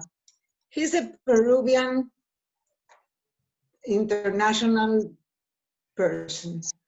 He loves to be called a world citizen, and he's always using his energy for mindfulness to, I think he's an intellectual of traveling. He loves human behavior too, and has chosen to work with our pathways in a leadership growth through Toastmasters. And this time he's preparing something very interesting for the club. It is a second speech, you know. He made speech 1 and got very good feedback on that. And this time our club will be witnessing a second speech, and that is a very interesting challenge because he will be speaking for 5 to 7 minutes, and his speech title is How Languages Shape the Way We Think, Part 2. And that's the thing. Most of you have heard Part 1, so please welcome Zack Ricra.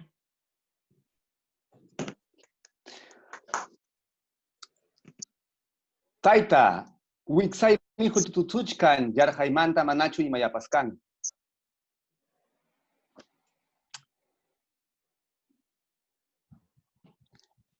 What we have learned is that people who speak different language do indeed think differently.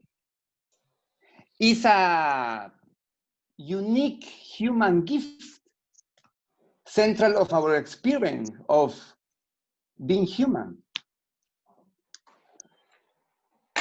I want to tell you something about the language spoken in the Inca Empire, is the Quechua. So you know, in Quechua, there doesn't exist square words, because Quechua is a sweetie language. It's like your mouth is like a candy. Everything is good. On the other hand, remember I told you about some Aboriginal community in Australia named Cook Tire. Cook Tire talk about the space in the life. The result is a profound difference in navigation and some special abilities and special knowledge. Imagine if you have to arrange pictures that show temporal progression when you are a baby, kids, young adults. So for English speaker, we'll arrange from left to right.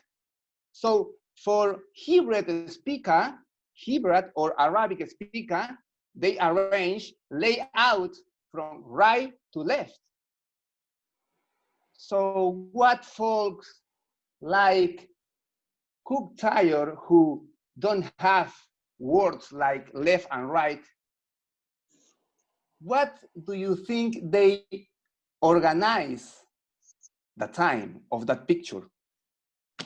Well, let me tell you, when they were seated facing south, they organized left to right. When they were seated facing north, they organized time right to left. When they seated facing east, they organized towards the body. What's the patterns? Well, it's east to west. For them, the time is according to the sun movement. Okay? So it means that the time actually get locked on the body at all.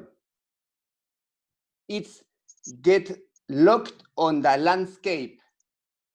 So for me, if I'm facing this way, so the time goes this way. If I'm facing this way, so that time goes this way. If I'm facing this way, so that time goes this way. So it's very egocentrical of me. So that time chase me every time to my body. So language is a really special things in the human behavior. So what about of quantity? It's another really smart human trick. For example, for the people who don't have numbers in their language, they don't have exact number for some quantity. So they just compare things, compare amount of animals, compare everything. So it means something in the daily life. So language all differ in how divide up the color spectrum. The visual world of the people who just have the perception of two words for like light and dark for one color, they just not expand their vision about what happened with the sensation. So you know the English speakers have for the color the shadow that's light and dark. For is blue for all the shadow. But in Russian speaker, they have a special word for each shadow of colors. For example, for blue, for a light blue, one thing, for another things, they have a specific. Language have a kind of structural quirks. Every noun gets assigned gender. For example, for German speaker, they use female noun for the sun. So a Spanish speaker have a male gender for the sun. What it means? So German speaker, if you listen him about how they think about a bridge, for example, for them, they put a qualifier of female. Is a beautiful, is a elegant, but if you ask the same question to the Spanish speaker, they put for the same bridge a strong qualifier that it means it's the sensation because it's male, it's the gender. So that it's a strong, this bridge is strong, it's very heavy. So language also differ in how they describe events. If you have an accident, for example, in a museum, English speaker relate or focus in who did it. For example, he broke the vase. But if you talk with a Spanish speaker, they not use the focus in who did it. The Spanish speaker described what happened. The vase was broke. There are many ways of language profoundly shape the way we think. Language can have a big effect, like in space and time, where people can lay out the space. So language has a deep effect that we have the sensation of a of a number, the language have the early effects. What we saw the case of colors, language can affect of the board effects about the case of grammatical gender. And finally, how language have weight effects. So about the blame and punishment in our daily life. So human mind is invented not one cognitive universe, but around the world is almost 7,000 language. Finally, it's true, different language produce or have different way of thinking. But you ask yourself, why could think differently? And also, what thoughts do I wish to create? The answer is in yourself. Thank you very much.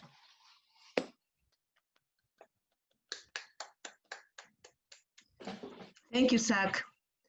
Wow, we really had 3 great speakers, and I feel that I have learned a lot from each one of the speakers. Thank you.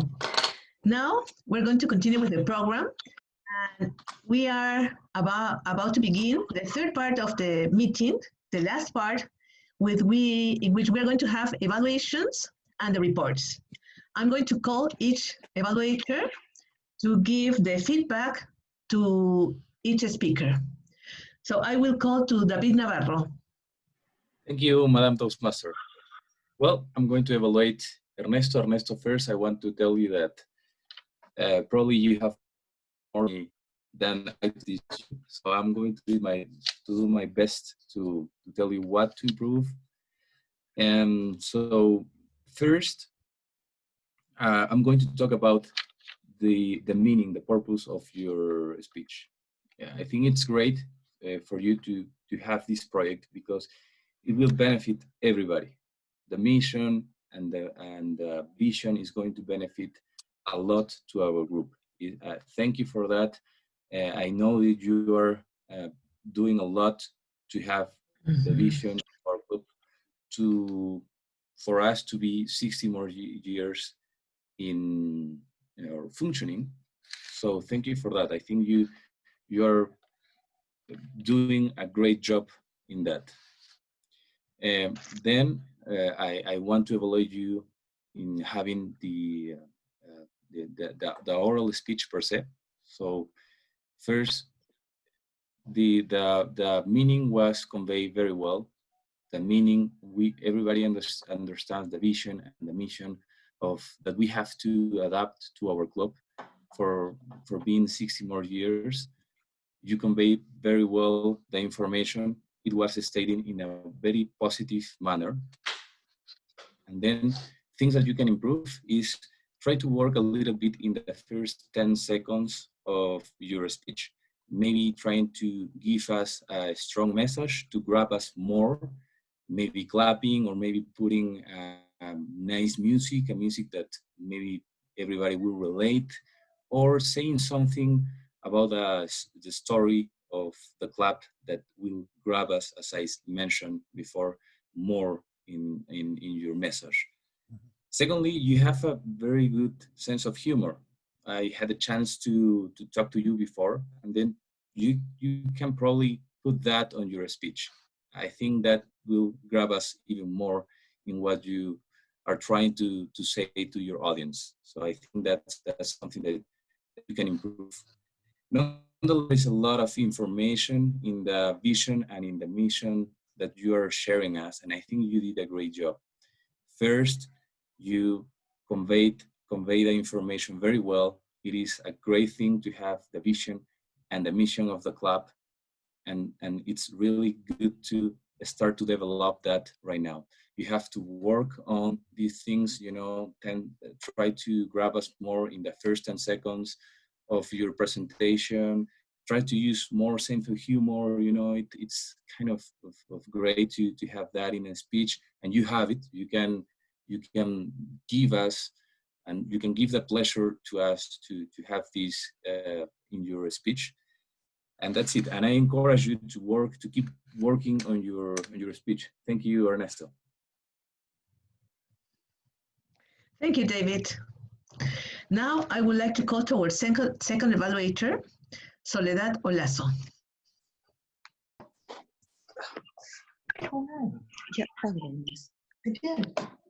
Thank you, Madam Toastmasters. Carlos Millones, the second speaker, delivered a speech, Creative Leadership, is part of the Understanding Your Leadership Style Pathways. He was supposed to identify his primary leadership style or styles and to share some aspects of it with us, or discuss some other leadership styles in general. So in this case, I'm going to analyze his participation, and I'm going to take two aspects into consideration. First, the speech preparation. He was supposed to fill a previous questionnaire to find out which was your primary leadership style. Okay, and he clearly defined his leadership style in a well-organized speech with good structure, solid statements, and examples. You know, Carlos is a methodic person, so I'm sure he rehearsed his speech to get this good result today. The second aspect is the speech delivery. And here, I could notice good body expression, good attitude. He smiled a little bit, he was friendly, and used hands, a good eye contact. He was looking at the camera. The voice, he has a good tone of voice volume, speed. He was calm and very clear. So I'm sure he was understood by all the audience. And I'm going to the details now. The body expression, as I said, a good attitude, a comfort level. He was very comfortable. He was relaxed, talking to us at the beginning, in the opening, with friendly words to our group of Toastmasters. Then in the body of the speech, he talked about challenging ourselves and the paradigms we find in life, and that we should anticipate to events. He was clear, congruent. His message was given like a mentor. I felt like he was our mentor, giving us directions to get some better results as a Toastmaster. And the conclusion was that we need to move a conscious participation in life and Toastmasters. I like the conclusion. I would recommend strongly opening to speech, but nothing else. It was a very good message to all of us, clearly understood. As I said, strong statements, and congratulations, Carlos. You did a good job. Madam Toastmasters. Thank you, Soledad. Now I would like to call to our third evaluator, Alexandra Cugler. Thank you, Madam Toastmaster. I would love to ask our timekeeper, Madam Doris, to give me the time for this third speech, please. Time for the third speech? Yes, please. 9 minutes, 59 seconds. Okay, thank you very much. First of all, I would love to congratulate Zack Ricra. That name is so difficult for me to pronounce. Zack Ricra Rao. And it was a very rich part too for your speech. I was happy to learn different things when we compared it with the first part, when you talked about the human soul, and now you were talking about the human behavior and human thinking, and that was very interesting. I think we should be learning from the Quechua language all these details from sweet, nice ways, not so anthropocentric, but more not so egocentric, and that was very nice for our new normality. Our civilization needs to learn things like that, and understanding the whole time and space was very good. It was clear, and it was, you were aware of the audience, but you missed the eye contact. Zack, you need to be very aware of eye contact. I think it's a matter of learning with Jim how to use the camera, because we have all been through our grammarian teaching us visual grammar. So in this case, I would also like to make a point on how to learn more about English, because you are dedicating your life to this, I understood by what you say. So you need to learn more English. One of my recommendations would be learn songs, and that will help you a lot with pronunciation too. And at the comfort level, it was great. And it was absolutely an experienced way of motivating. So congratulations, Zack. Thank you, Alexandra. Thank you. Now we're going to continue with our program, and we are going to, I'm going to ask to make the report of the timekeeper. Please, Doris. Okay. Well, here we are. Wait a minute, please. Okay. It is complicated with it. Okay. Well, here we are. We had in table topic time, we had 9 participants. The first one was Mr. James Plunkett. He spoke 1 minute 15 seconds. The second one was Alejandra Salazar. She spoke 1 minute 10 seconds. The third one, Ruben Garcia, 1 minute 58 seconds. The fourth one, Toti Zazzali, 1 minute 42 seconds. The fifth one, Soledad Olazo, 2 minutes 10 seconds. The sixth one, Maria Antonieta, 1 minute 28 seconds. Then Paolo Carranza, 2 minutes 3 seconds. After him, Vikram, 1 minute 59 seconds. And the last one, Serife Olagche, 2 minutes 15 seconds. Going to the second part, it means the time for our speakers. The first speaker, Ernesto Pye, spoke 7 minutes 25 seconds.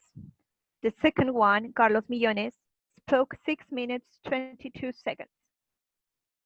The third one, Zack Ricra, 9 minutes 59 seconds. Going to the third part, the time for our evaluators.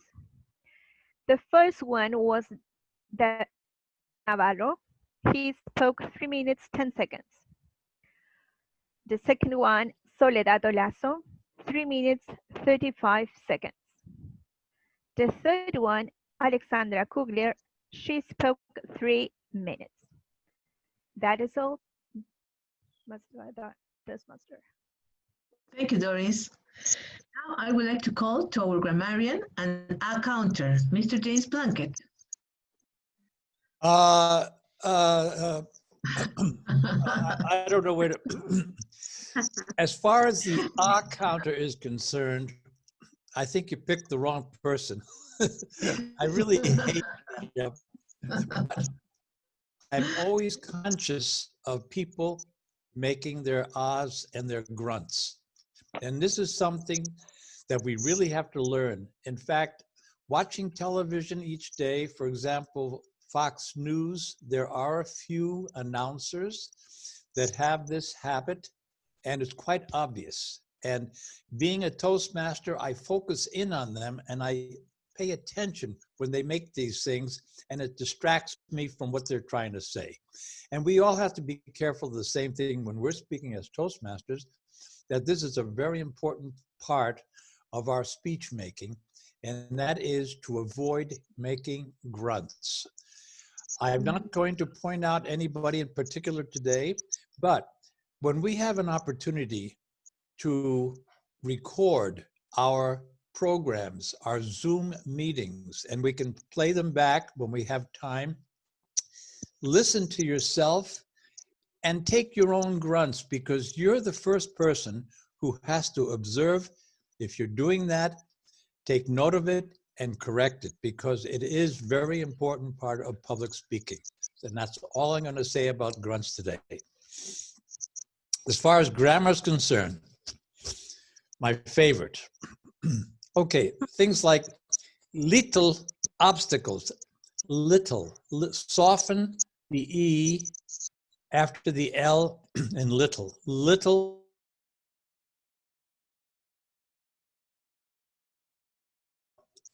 I want to present you, I want to introduce you to, okay, better. Mm-hmm.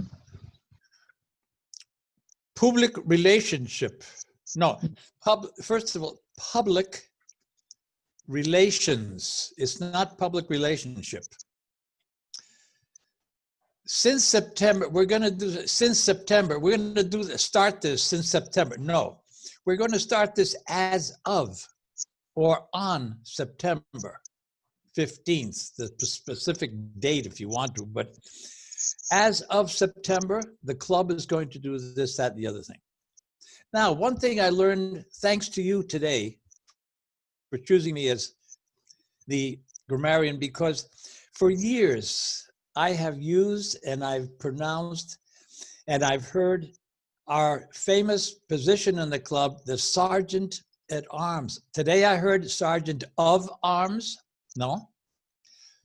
And that's not sergeant. While we were having our program, I looked into Google and it's sergeant, S-E-R-G-E-A-N-T, sergeant, sergeant, sergeant at arms, and they're separated by dashes. Sergeant dash at dash arms, all right? This comes from the Latin word serviens, which means servant. The servant of somebody, all right? And that's what the sergeant at arms is. I don't mean to insult anybody, but our servant, no.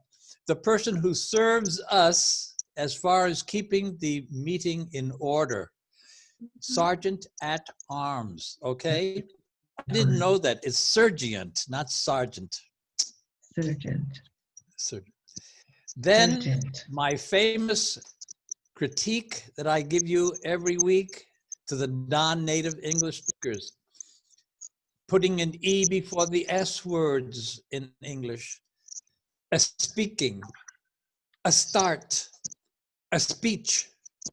We're going to have a speaker today. Well, a speaker, that's different, but okay. We're going to have a speaker today, but normally you say a start, a speaking, okay? eliminate those E's from the beginning of the S words when you speak English. The religion that I mentioned, Catholic. I heard Catholic. No, it's Catholic. The accent is on the first syllable.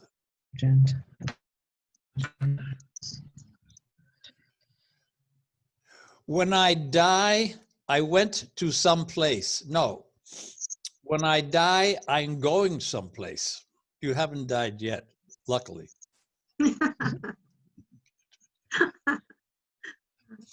Characteristics that the dogs are. No. Characteristics that the dogs, I don't know what was said. Do you know is her? Do you know she is? Do you know she is? Not dog, is her, okay? Witness of. Now this is one that I looked up during the session because somebody said witness of, and I said, no, that's witness to. But according to the experts, it says it depends upon how you're using it. I was a witness of a very ugly accident this morning. On the other hand, he said, I was a witness to a trial at the jury at the Palace of Justice today. You have to, it depends upon the circumstance. Give every people, no, give every person. Give every person, because every implies singular. You can't say every people because people is a multiple, okay? You cannot say that it's a plural. So you have to say, give every person an opportunity. Shared to me, no, shared with me. He shared with me his experiences. Many work to do. No, I have much work to do. I have much work to do. Or I have many things to do, okay? Again, I point out to you, I hear the word kids frequently, but kids is a very informal type of word. It's a slang word. It's so common. We use it a lot, but I think we should keep it to small, intimate groups of friends and not use it when we speak public unless there's a specific circumstance to use the word kids. But because kids in English, really, if you look it up, kids means goats, okay? Differently. Well, that's enough. I think I bored you enough with that, and I hope it's been some help. So thank you very much. Jim, thank you. Okay, before calling to our general evaluator, I would like to ask Paolo Carranza to prepare the post for the votes. Okay, I would like to call to Norka. Norka, give us your report. Thank you, Madam Toastmaster. So this is really such a great job. Well, to begin, I would like to say that this session was for me wonderful. I felt welcome, very welcome, and the host welcomed everybody, members and guests. And I know that the time is kind of difficult, but having such a wonderful program helps us to continue participating. So the news that I noticed today, sorry, it is here, the news that I noticed today was the registration page. I think that it is really a good option for the club to have numbers to make statistics of our members, assistance of them. And then it shows also a good formality of the club. So next, I have to say that the beginning of the session, I was received by Elsa Davila, our sergeant at arms, and she did a wonderful job. always smiling, always using a great tone of voice. Really, it was amazing to have her saying, hello, how are you today? So as she said at the beginning, Toastmaster is a family, and really we can feel like this. And then next, well, the Toastmaster of the day was her, was her, and she really did a great job, always showing how she controlled all of the program since the beginning, because we were talking to each other, and then the time came and she stopped us and then invite us to began with our program. So it was really great. She always has the control in this part. So then the table topic master. I love your recommendation about to keep our microphone mute for, because telling the truth, this disturbing us, the participant, and get some confusing. It really, I personally recommend the same, to keep the microphone mute. Then the Toastmaster of the day, it was her, and then the table topic master, Ciro Bendezu. I noticed that he was well prepared for the role. I like the question he asked, and I really wanted to have the 2 weeks for preparing for do this kind of job, but it's not possible. So I like the questions he asked. They were controversial and non-controversial questions, but really that kind of question invite us, all the participants, to get involved and to get some calm and relax in order to continue speaking. So it was really, really great. So, but I really would suggest to present the word of the day close to this part, because in this session, the word of the day that was progressive was presented earlier, and it really didn't help us to use properly the word during the mini speeches. So this is something that I would recommend. Our first evaluator, the table topic evaluator, John Navarro, sorry.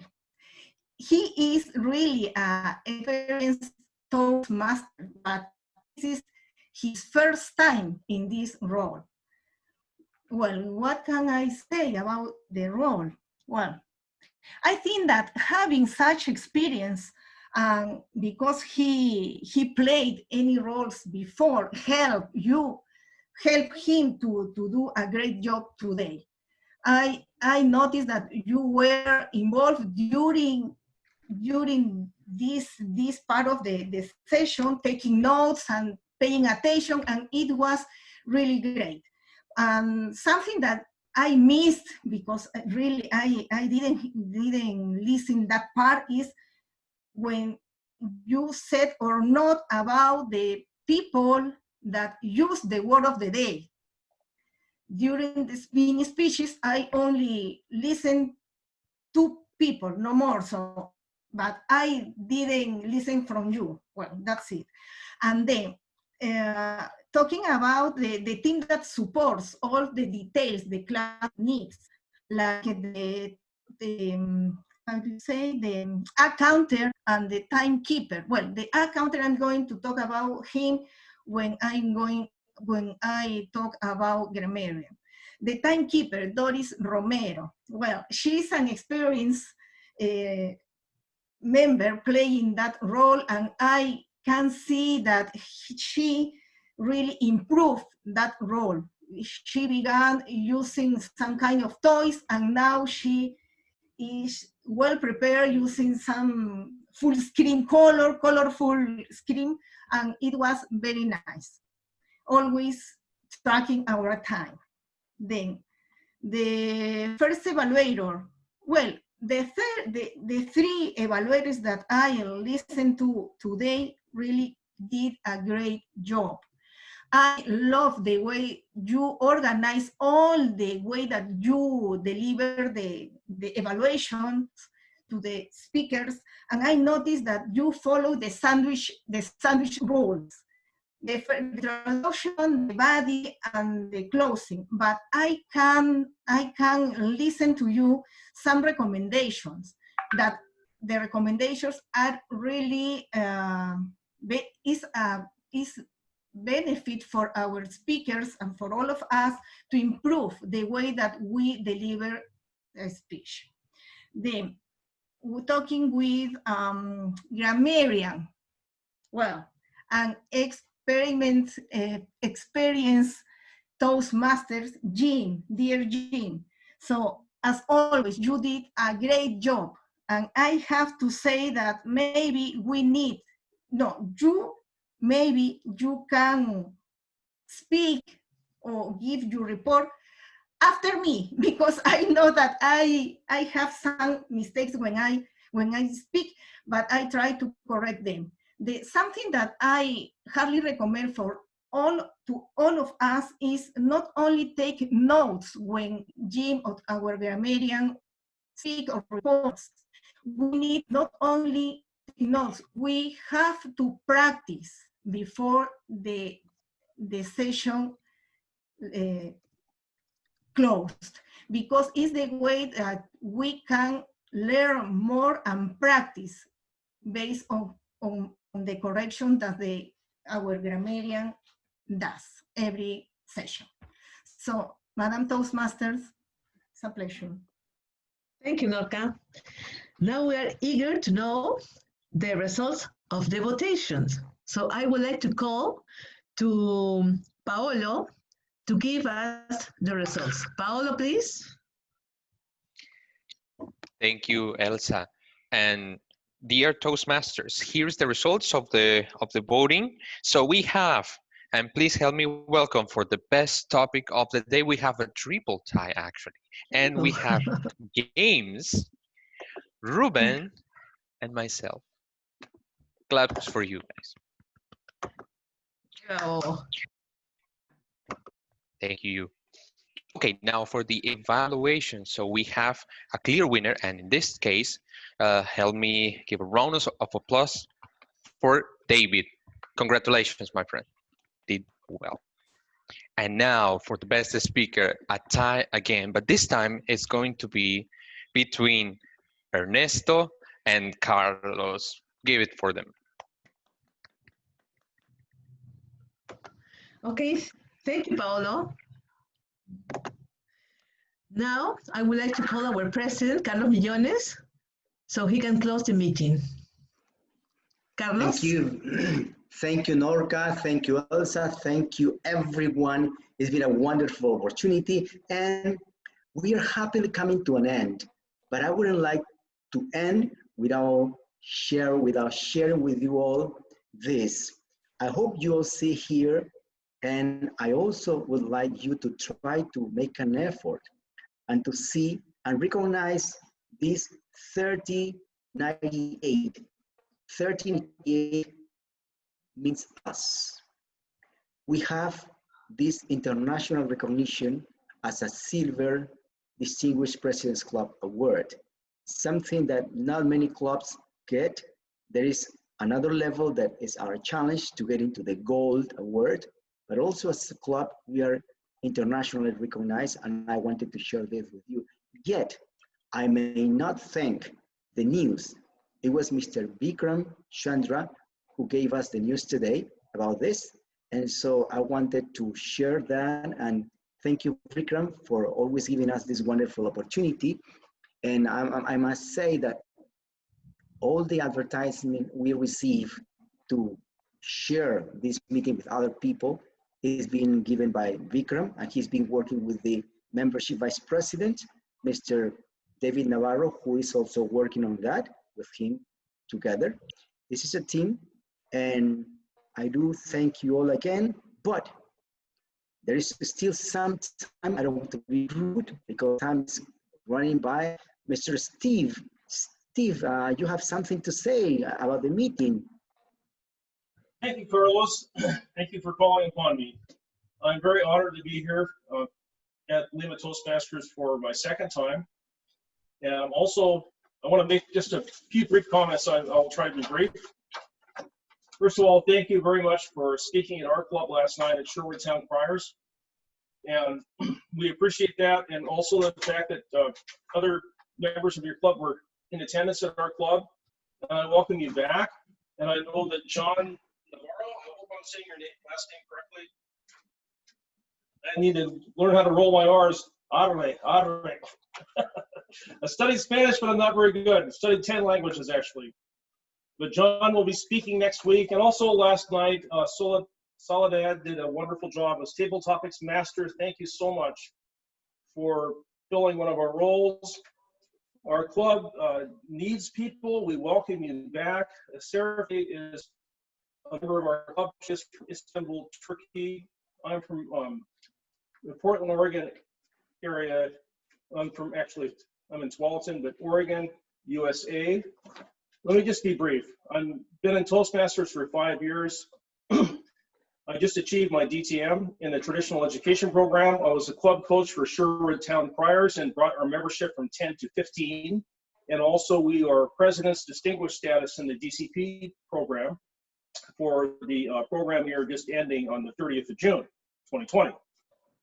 And I'm very proud of our achievements. And let me say that I want to congratulate you on your very professional way that you are running your club and your meeting. And I want to call out a few things very briefly here. First of all, the speakers. The first speaker, Ernesto, you're working on your HPL. I just finished my second one. High performance leadership projects are very difficult, and you did an excellent job, sir, at presenting your vision. I wish to congratulate you because it is a very difficult thing to do. High performance leadership projects are hard, and they should be hard. And it's a learning experience. And I like what you said, and I took notes. And if you want to reach out to me, I'd be happy to give you my feedback on that. I've done 2 of them, one in the traditional program 3 years ago, 2017, to try to bring all the clubs together worldwide in Toastmasters International. And the second one was to establish a website for our club, Sherwood Town Criers, which is at sherwoodtowncriers.org, WordPress website, and we did that. And I finished both of them. And then the second speaker, Carlos, what an inspiring speech. You're talking about how to learn. That is dear to my heart because that's what I do. I try to help people to learn, and it's so important how to learn. And then the other side of the coin is how to teach, because once you learn, you can teach effectively. So it's very important and true to the core of Toastmasters International, and I believe the spirit of your club. I really congratulate you on an excellent, excellent speech. And also the icebreaker you gave to our club last night was inspiring and wonderful, and I want to hear more of your speaking. I'm glad that you are president of LimaToastmasters this year. The third speaker is Zack. Oh my God, languages are dear to my heart, and how to express yourself through languages. I've traveled in 18 countries worldwide. Not as many as Serife, she's been to 25, and I want to hear your international travel experience of all the people who are hearing me, because I think that worldwide travel opens your mind to other ways of thinking. And I know I've spoken too long, so let me say that I'm very happy to be here, and you are all welcome to attend our club meetings. We meet every Wednesday evening at 7 p.m. Pacific time. That would be 9 p.m. Lima, Peru time? Is it the same across Peru? Okay, Peru time. Thank you. Thanks to you. Thanks to you. We also have here. Oh, wait, I want to say one more thing. I have to say one thing I forgot. I'm sorry. Just let me. This is really important. With regard to the pandemic, the COVID-19 pandemic, Paolo said, I don't need my notes. I remember everything. See how to learn how to remember. Paolo said, unlike first world countries, this problem of being forced to stay indoors should not have, the government should provide compensation for people, because if they expect them to stay indoors, how can they live? How can they take care of their families? And you're absolutely right, Paolo. But here in the United States, we are, I suppose we're considered to be a first world country, and we have the same problem. So it's really not restricted to Peru. It's a worldwide problem.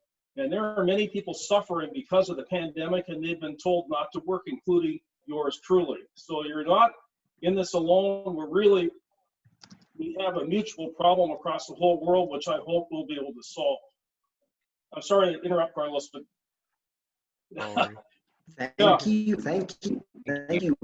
With Martin, is it rightly pronounced? Martin. Yeah, almost right. Do you hear me okay, by the way? My friend, your voice is coming like from another world. It's very loud. Oh, loud? Yeah, now it's better. Now it's way better. Okay, all right. Marcin, where are you from? I am from Poznan, from Poland, so in Europe. And I'm really thrilled to be here in your meetings today. I think the way you operate your club, the parliamentarian procedures that you are operating, the speeches and the table topics, that was just great. I'm here because I'm part of the Odyssey project, and I just want to call out that I saw many of you joined Odyssey project, and it's basically a project mentoring. In Toastmasters, we have two main branches that we develop towards. One branch is communication, the other branch is leadership. But I think there's a third one that nobody ever mentions. And to me, that third branch in Toastmasters is mentoring. So if you have any questions about the Odyssey projects and how it operates, what benefits can you get, anything, just give me a call. I'll just put my contact details in here, because I saw a lot of people from your club are joining Odyssey, which is really great, because I love to see you joining. So hopefully, yeah, like I said, if you have any questions, I can help you in any way. Just give me a call, let me know. Thank you very much. And thanks again for having me here. Thanks to you. Let me share this with you. Odyssey is a project in which most people in the board committee have enrolled, and we are working on this. We want to improve, we want to upgrade. Having said this, I think that we have some little minutes. Vikram, you have something to say? Myself, Carlos? Please, go ahead. Okay, fine. Then see you all in our first joint meeting on Saturday, 10:30 a.m. Peru time with LimaToastmasters Club and my club, Second Toastmasters Club. Please be there, and we'll have a lot of learning and sharing to happen on Saturday, 10:30 a.m. Peru time. With this, thank you, Carlos. Thank you. Dear Toastmasters, I think we have come to a very, very happy end. It's true, we've made some mistakes, but it's also true that now we are more aware of our feedback, and we are going to come totally encouraged next week to prepare and work together, because we are learning together. Let's not forget, camaraderie and fellowship is important. See you guys. Thank you so much. The meeting has been declared adjourned. Thank you.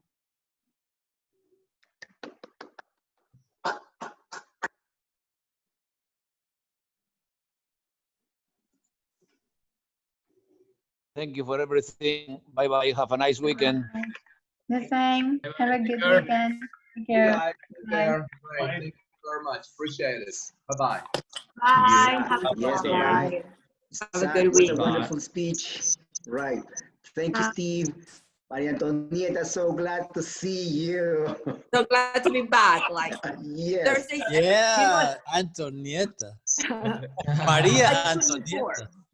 You know, I couldn't before because I was usually at school all day on Thursday. But now the situation is different. So I'm glad to be back. Right. Just, I mean, get everything with Ciro so you can just sign up for the agenda and keep back on training. We need it. No, right. And now I need to learn so much from you. I need now to learn so much from all of you, because my connection was always presence. You know, I've done everything and classes and everything face to face. So this virtual thing is new to me. So I have so much to learn. I hope I can contribute some. New to how do you like the meeting today? How do you like it today? Great, great, very good, very nice. Always learning something, and it's great.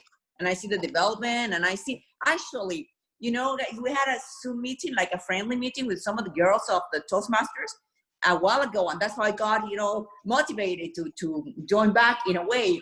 And I did remember that you were the pioneers. Actually, the first time I heard about Zoom, it was before this pandemic, before the lockdown in Peru, and it was through you, through Toastmasters, because I knew somehow you publicized or mentioned you were having a Zoom meeting, and I was like, what's that? That was new from me back then. So good, you were pioneers on this.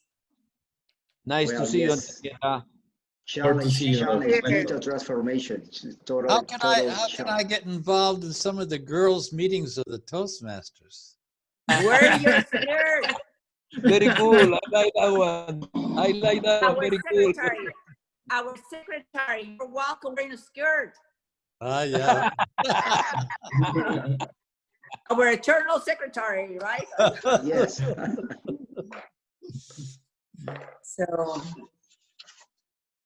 So nice. Congratulations, Mr. President. I didn't get to say congratulations. That like the past board, the previous board, they did also a very good job. I mean, all of them. I mean, I've seen. It's been a while. I'm not going to say how long I couldn't join you. But, almost 3 terms. Almost 3 terms. Almost wow. 3 terms. I'm almost impressed and amazed. I remember one time I went and visited when it was still, you know, face to face and in the cricket.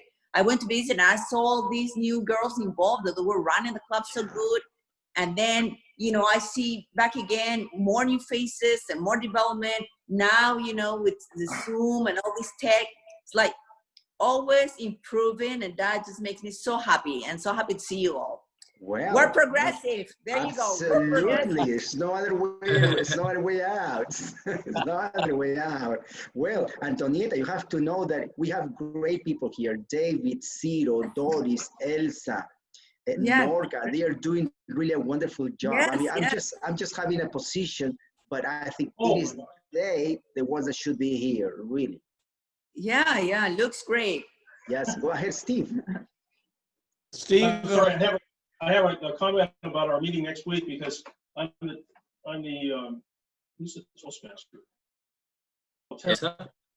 Okay, so we had a discussion about our theme next week. We usually try to pick a theme for our meeting, and so I know Ruben's going to be our table topics master next week. Is that okay, Ruben? So we had the idea. Mike had the idea. Mike Hart is our president. And so he is also going to be the Toastmaster, and his idea was summer fun. But you're in the Southern Hemisphere, so it's actually winter. However, the important point is I see that Lima is about 12 degrees south latitude, and it's definitely square in the middle of the tropics. So your winter is probably not too harsh, right? Yeah, it's not. Not at all. Not too bad. So your winter and summer fun are about the same, would you say?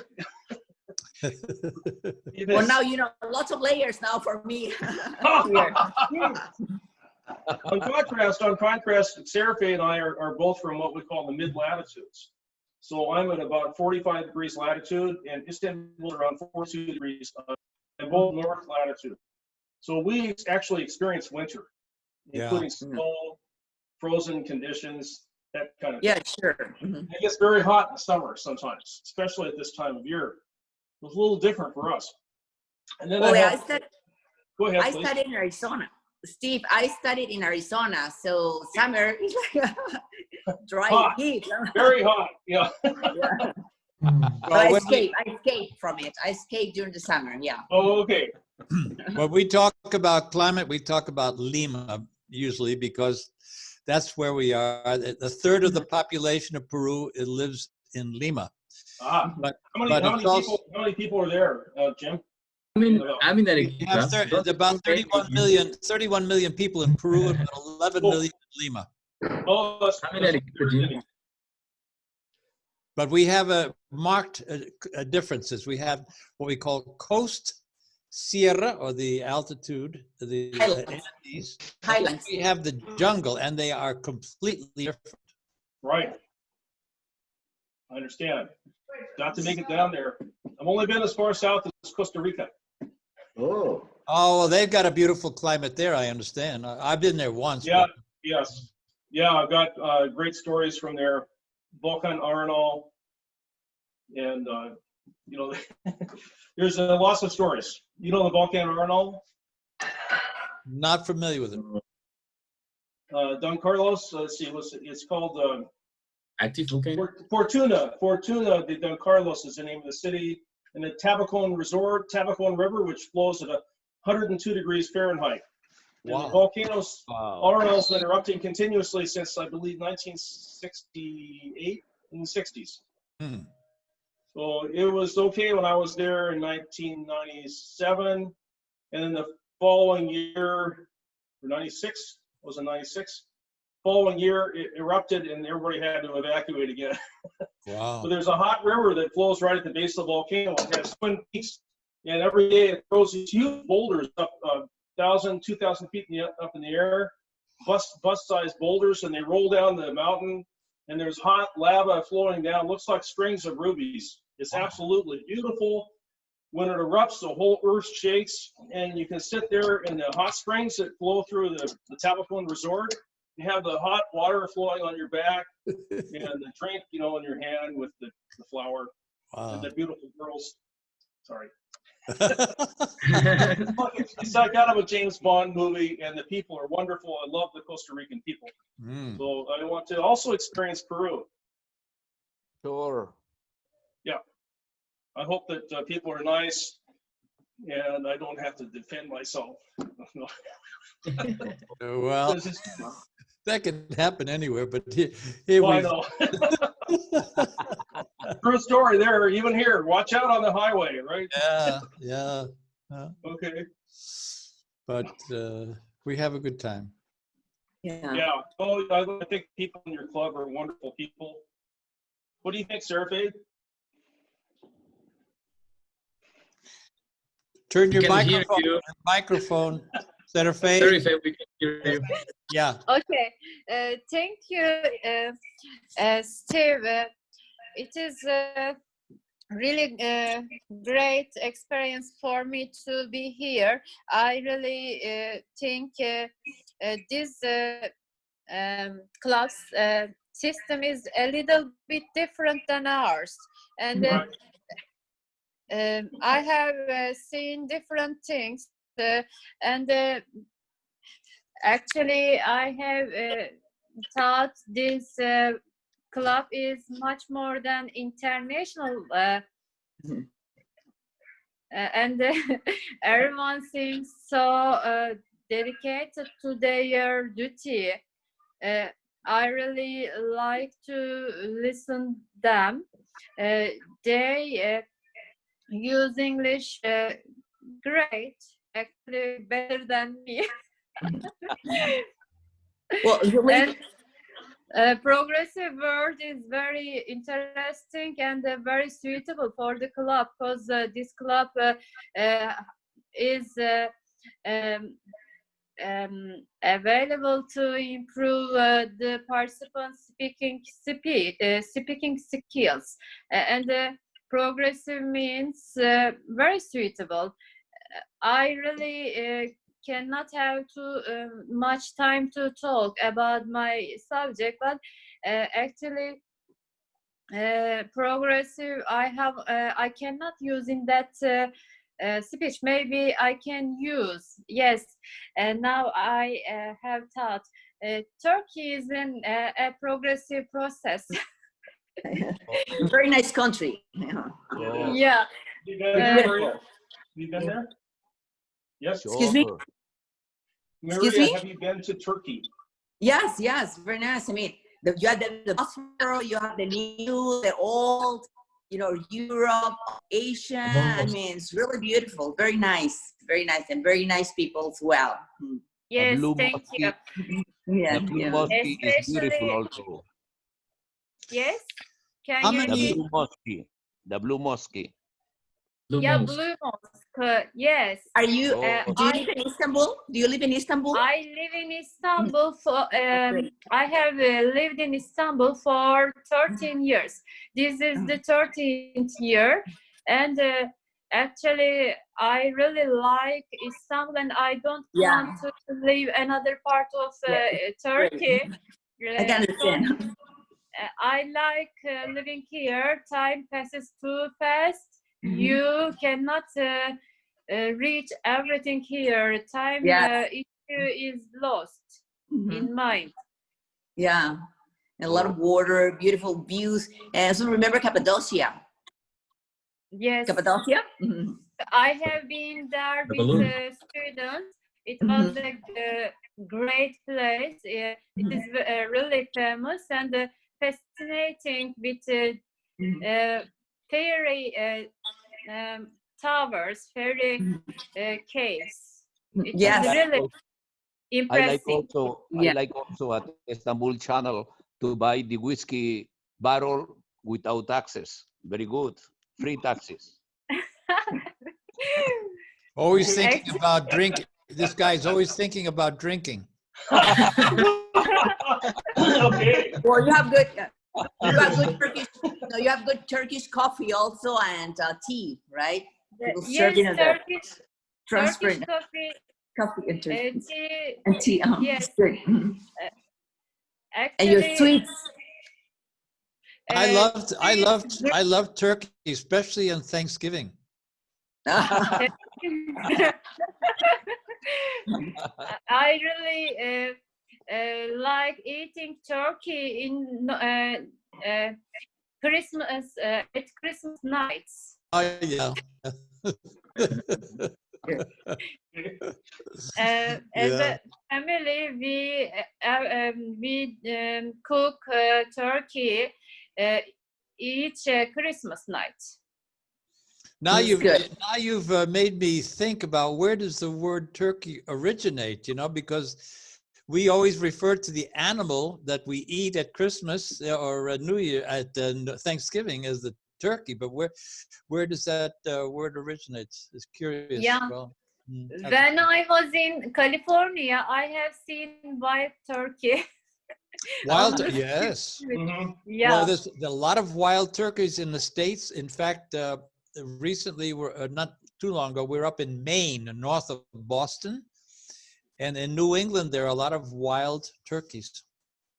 Actually, if they would be here, they cannot be alive because people can catch them and eat them.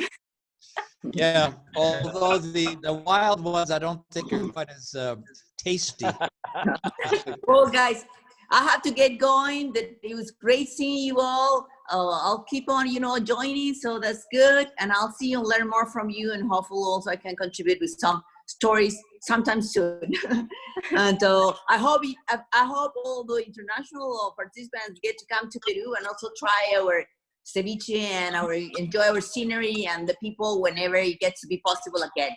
See you soon. And our wild turkeys. Bye-bye. Take care. Bye. Bye-bye, Antonieta. Thank you. Don't forget to come. See you. No, I will. Thank you, Mr. President. See you soon. Okay. Thank you, guys. Thank you. It's been a Thank you, everybody. Zack, you're improving dramatically, man. You're improving so good. Zack, you already solved your issue with pathways already? Still going on? We can't hear. Well, not yet, but today I try to contact Ciro in order to make this pathway. Yes. Right. How about you, Ruben? How are you doing with your pathways? You already registered your pathway? Sure. I told Ciro to send me the PowerPoint presentation that he had the other day. So I'm getting into it. Right. I So feel far, as Ciro's got a dinosaur. I feel as a dinosaur. Yeah, don't worry. You're not the only one. You're not the only one.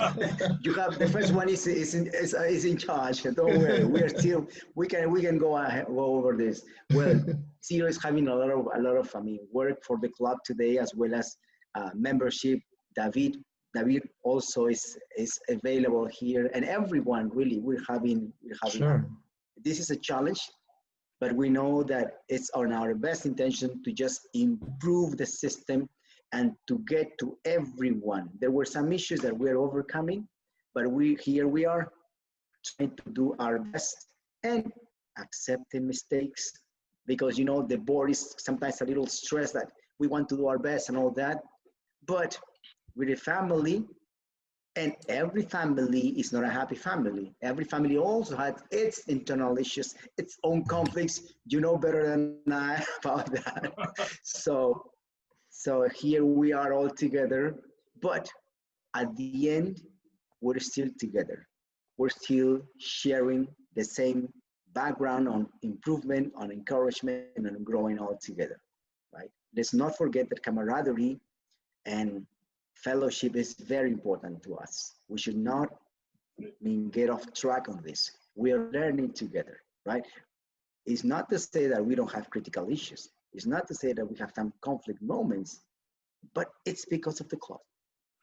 And we would like to be everywhere. We would like to be in India, in every country participating, but it's also that the board is the one that absorbs the information, and then we provide this information for the club to decide, right? So we're trying to practice a democracy, and we are having every member of the club participates actively. You see Doris, you see Alexandra, you see Elsa, Norka, David, Ciro, all working in their own line, in their own sectors to improve everything. So Ruben, you're falling into Ciro's, but you can also count on me, right? Oh. But Ciro is the first one. Yes, you can also count on me. Okay, thanks. Right, right. And David also is very active. He's been out for a while, but I think that he's now here to fill the hole. Yeah. Work is crazy right now, so I'm sorry for the days that I'm not connected, Yeah, by the way, we have a meeting on this coming Monday with people from Rotary Club to just finish everything regarding the signature of the agreement with Rotary in Peru. Yeah, I'd like to know what happens with that. Right. I'm interested to know how you do with that, Carlos. Please. Sorry, I'm sorry I interrupted you. That's a bad habit of mine. I'm very interested to know how that works out for you and your club. What we're trying to do with Rotary is to take this incredible opportunity, because these guys, they're really big, yet in Peru, they found out that we have the effective oral communication tools that they need to canalize their efforts in a much more efficient way. And we are open to that. We began this kind of negotiation and conversations in the last year. I was honored to be the educational vice president. And during that term, I was not only working inside the club in all digital transformation, but also working, promoting speechcraft, promoting kind of youth leadership, promoting the agreements to sponsor new clubs through Rotary. But the pandemics, took us all in. We learned by shock that we were not prepared, and this is the consequence. I remember I was pushing the board to just sign it, but it took some time. Now we're in another moment, and they want to sign it now. We are almost ready, but with the new board, all the consideration has to be approved by the new board. And then I have a question. I have a question. When you say your board, do you mean the executive committee of your officers, or is there a different? Right, the officers. Okay, right. Okay. Right. And also, let me say this, if I could. So Rotary International, I believe, and I've known many Rotarians over the years.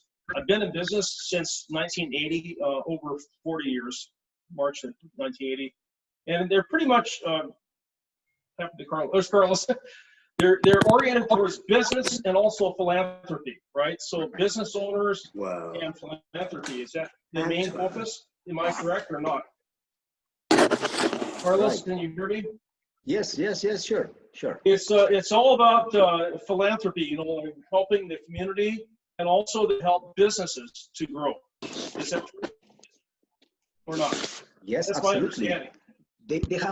They are going to be about 100 years. They are celebrating 100th anniversary. But all over the world, there are more than 1,200,000 Rotary people. And they do amazing things. But yet, if they are going to move into the next age, they need these tools of digital transformation, but the only way to access this is through effective oral communication skills. Absolutely. And they know that they lack of it. So what we are going to do is we're going to support them by providing one Thursday in the month, sharing people that are here educationally prepared in pathways, to give them some training courses on pathways, on Toastmasters, wears many hats, and that will also be received as credits for those members on their way to obtain their DTMs or what they need to achieve. And as they are in clubs, we might have some chances of potential clubs to be open.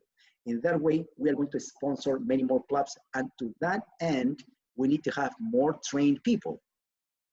That is why we are much interested in developing new leadership for the future. So all the people that are working, they get the experience, the knowledge, and the expertise to reply the model at the beginning, and then to let them go their own way respectfully. Oh, that's wonderful. No, it's what a great plan you have. That makes perfect sense. And the other side of the coin, I always talk about two sides of coins. Toastmasters, a lot of people join Toastmasters because they want to become better at public speaking and also leadership, because they have their own businesses, or perhaps they're an employee and they want to move up in the company, or they would like to one day own their own business, because that represents freedom and autonomy. You know, they can be independent. So I think there's a lot of it's a good thing that Toastmasters International and Rotary International have joined forces, because they really have very complementary paths, what they're offering. So it seems to be like it's a mutual benefit for both organizations for that reason. Absolutely. In our case, we have already analyzed the situation, and they do have the facilities, they do have the logistics, they do have, let's say, the infrastructure. We have the people. We are training the people to just share with them.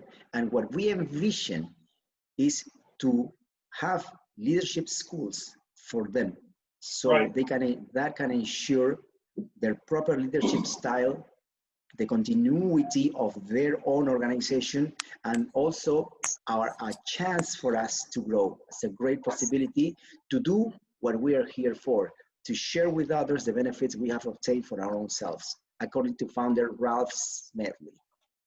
Sure, because it's time to spread out, because we have been working for 6 years now. Yeah. And it's going to be the first time to spread out. It's great project. Yeah. Right, Ruben, last year we had our first speechcraft program in our history. Oh, that's really important too. Should have mentioned And also, and these people, the graduates, they could not continue with the attendance to Miraflores. So they decided to open their own organization. We are sponsoring them. We're in the process to sponsor them, and that will also represent that we need to have people in the capacity of sponsorship or mentorship. So you, Ruben, command great responsibility. Everyone has certain responsibilities beyond ourselves. We need to go, we need to reach out, but first we need to reach in. So let's bear in mind that we need to improve, not only for our own sake, but to help society. That is the goal, right? Yeah. Carlos, can I ask you a question? Please. Have you, do you have your DTM? No, I lost my manuals, and my manuals recorded like 10 years of Toastmasters experience. Oh no! Okay. Well, oh yes, but I mean, Yeah, it happened. Okay, okay. Here's a question I want to ask you specifically, because you can still do this. It's not a problem. Your high performance leadership project that you can do in innovative planning, and innovative planning, that path, I finished that pretty rapidly last year. And so I'm just thinking that would help. The reason I'm bringing up the high performance leadership project is because it brings up difficulties getting people together to make a change, to make a new project happen. And that is probably the hardest thing to overcome when you are trying to make a change in your organization and to motivate people to complete a big project. And what you got here is definitely, I would say, a big project. So I would encourage you, if you can, to make it an HPL project for yourself, because I think you deserve it. All right, I'll take it. So I will write to you so you can really mentor me on that. Would it be possible? I'd be happy to help you. I could be on your guidance committee or your action team, whatever you want. Right. Okay. I know that it's really hard to make big changes happen. And it's really important if you want to succeed in business, you've got to tackle these big projects and bring people together and make something big happen. It takes a lot of people working together in a team, and it's hard. Well, I'll tell you a little story. Last year, I returned to the club after a certain time that I was away, and I was part of the electoral committee. I was appointed part of the electoral committee, and we had a very nice board of directors. But then someone was missing, and I was invited to join. And then the education vice president left for some personal reasons. So I jumped in, and I became the educational vice president. Okay. At that very moment, I knew nothing, or probably much less than nothing about pathways. And I just knew it existed, and I knew that we were far from that. And we embarked on a very interesting project, of course, bringing something new as technology to a 60-year-old club. It's quite a challenge. I'm sure. Working the agendas, signing up the agendas, working pathways, asking people. But I was glad that I was fortunate that it was a bunch of young people who started using pathways nicely, and through them, and thanks to those guys, here there is David, that they took the challenge and they advanced through their levels, and thanks to those people, we got our Distinguished President's Club. Wow. So the change, only the change brought by these inspiring people brought us here. And I must share that I never ever imagined I was going to be the president. I didn't even accept a nomination. I nominated David to be the next president, because when I even nominated them, I just put Navarro level 1, level 2, everybody. You're the best, Carlos. But then somebody called me and convinced me, and I didn't even accept that. But here I am. As a Toastmasters, I took the challenge, yet I called David because I respected him in the position.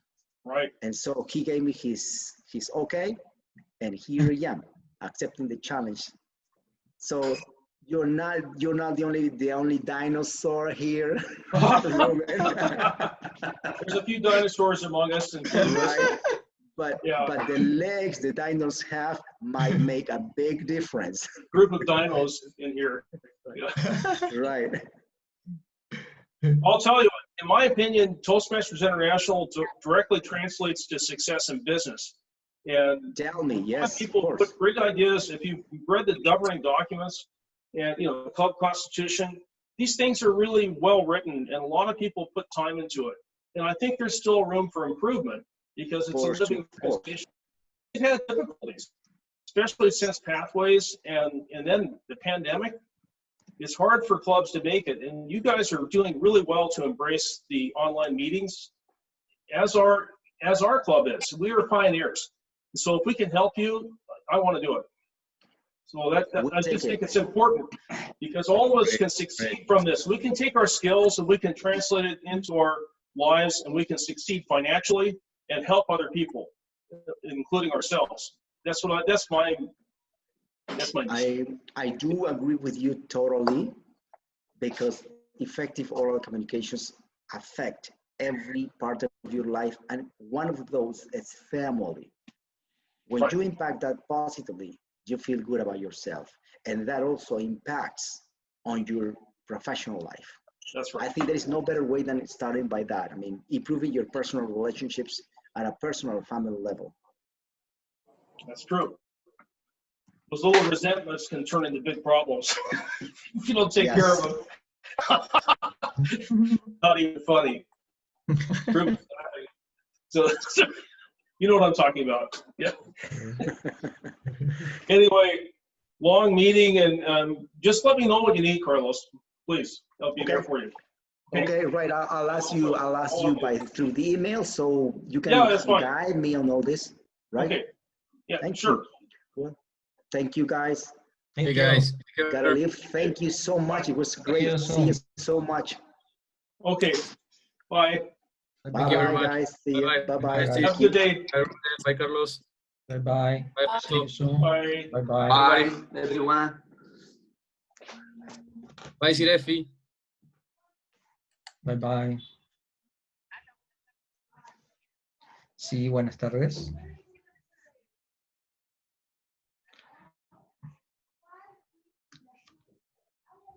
Ya. Ya tienes el bachiller automático. Ujú.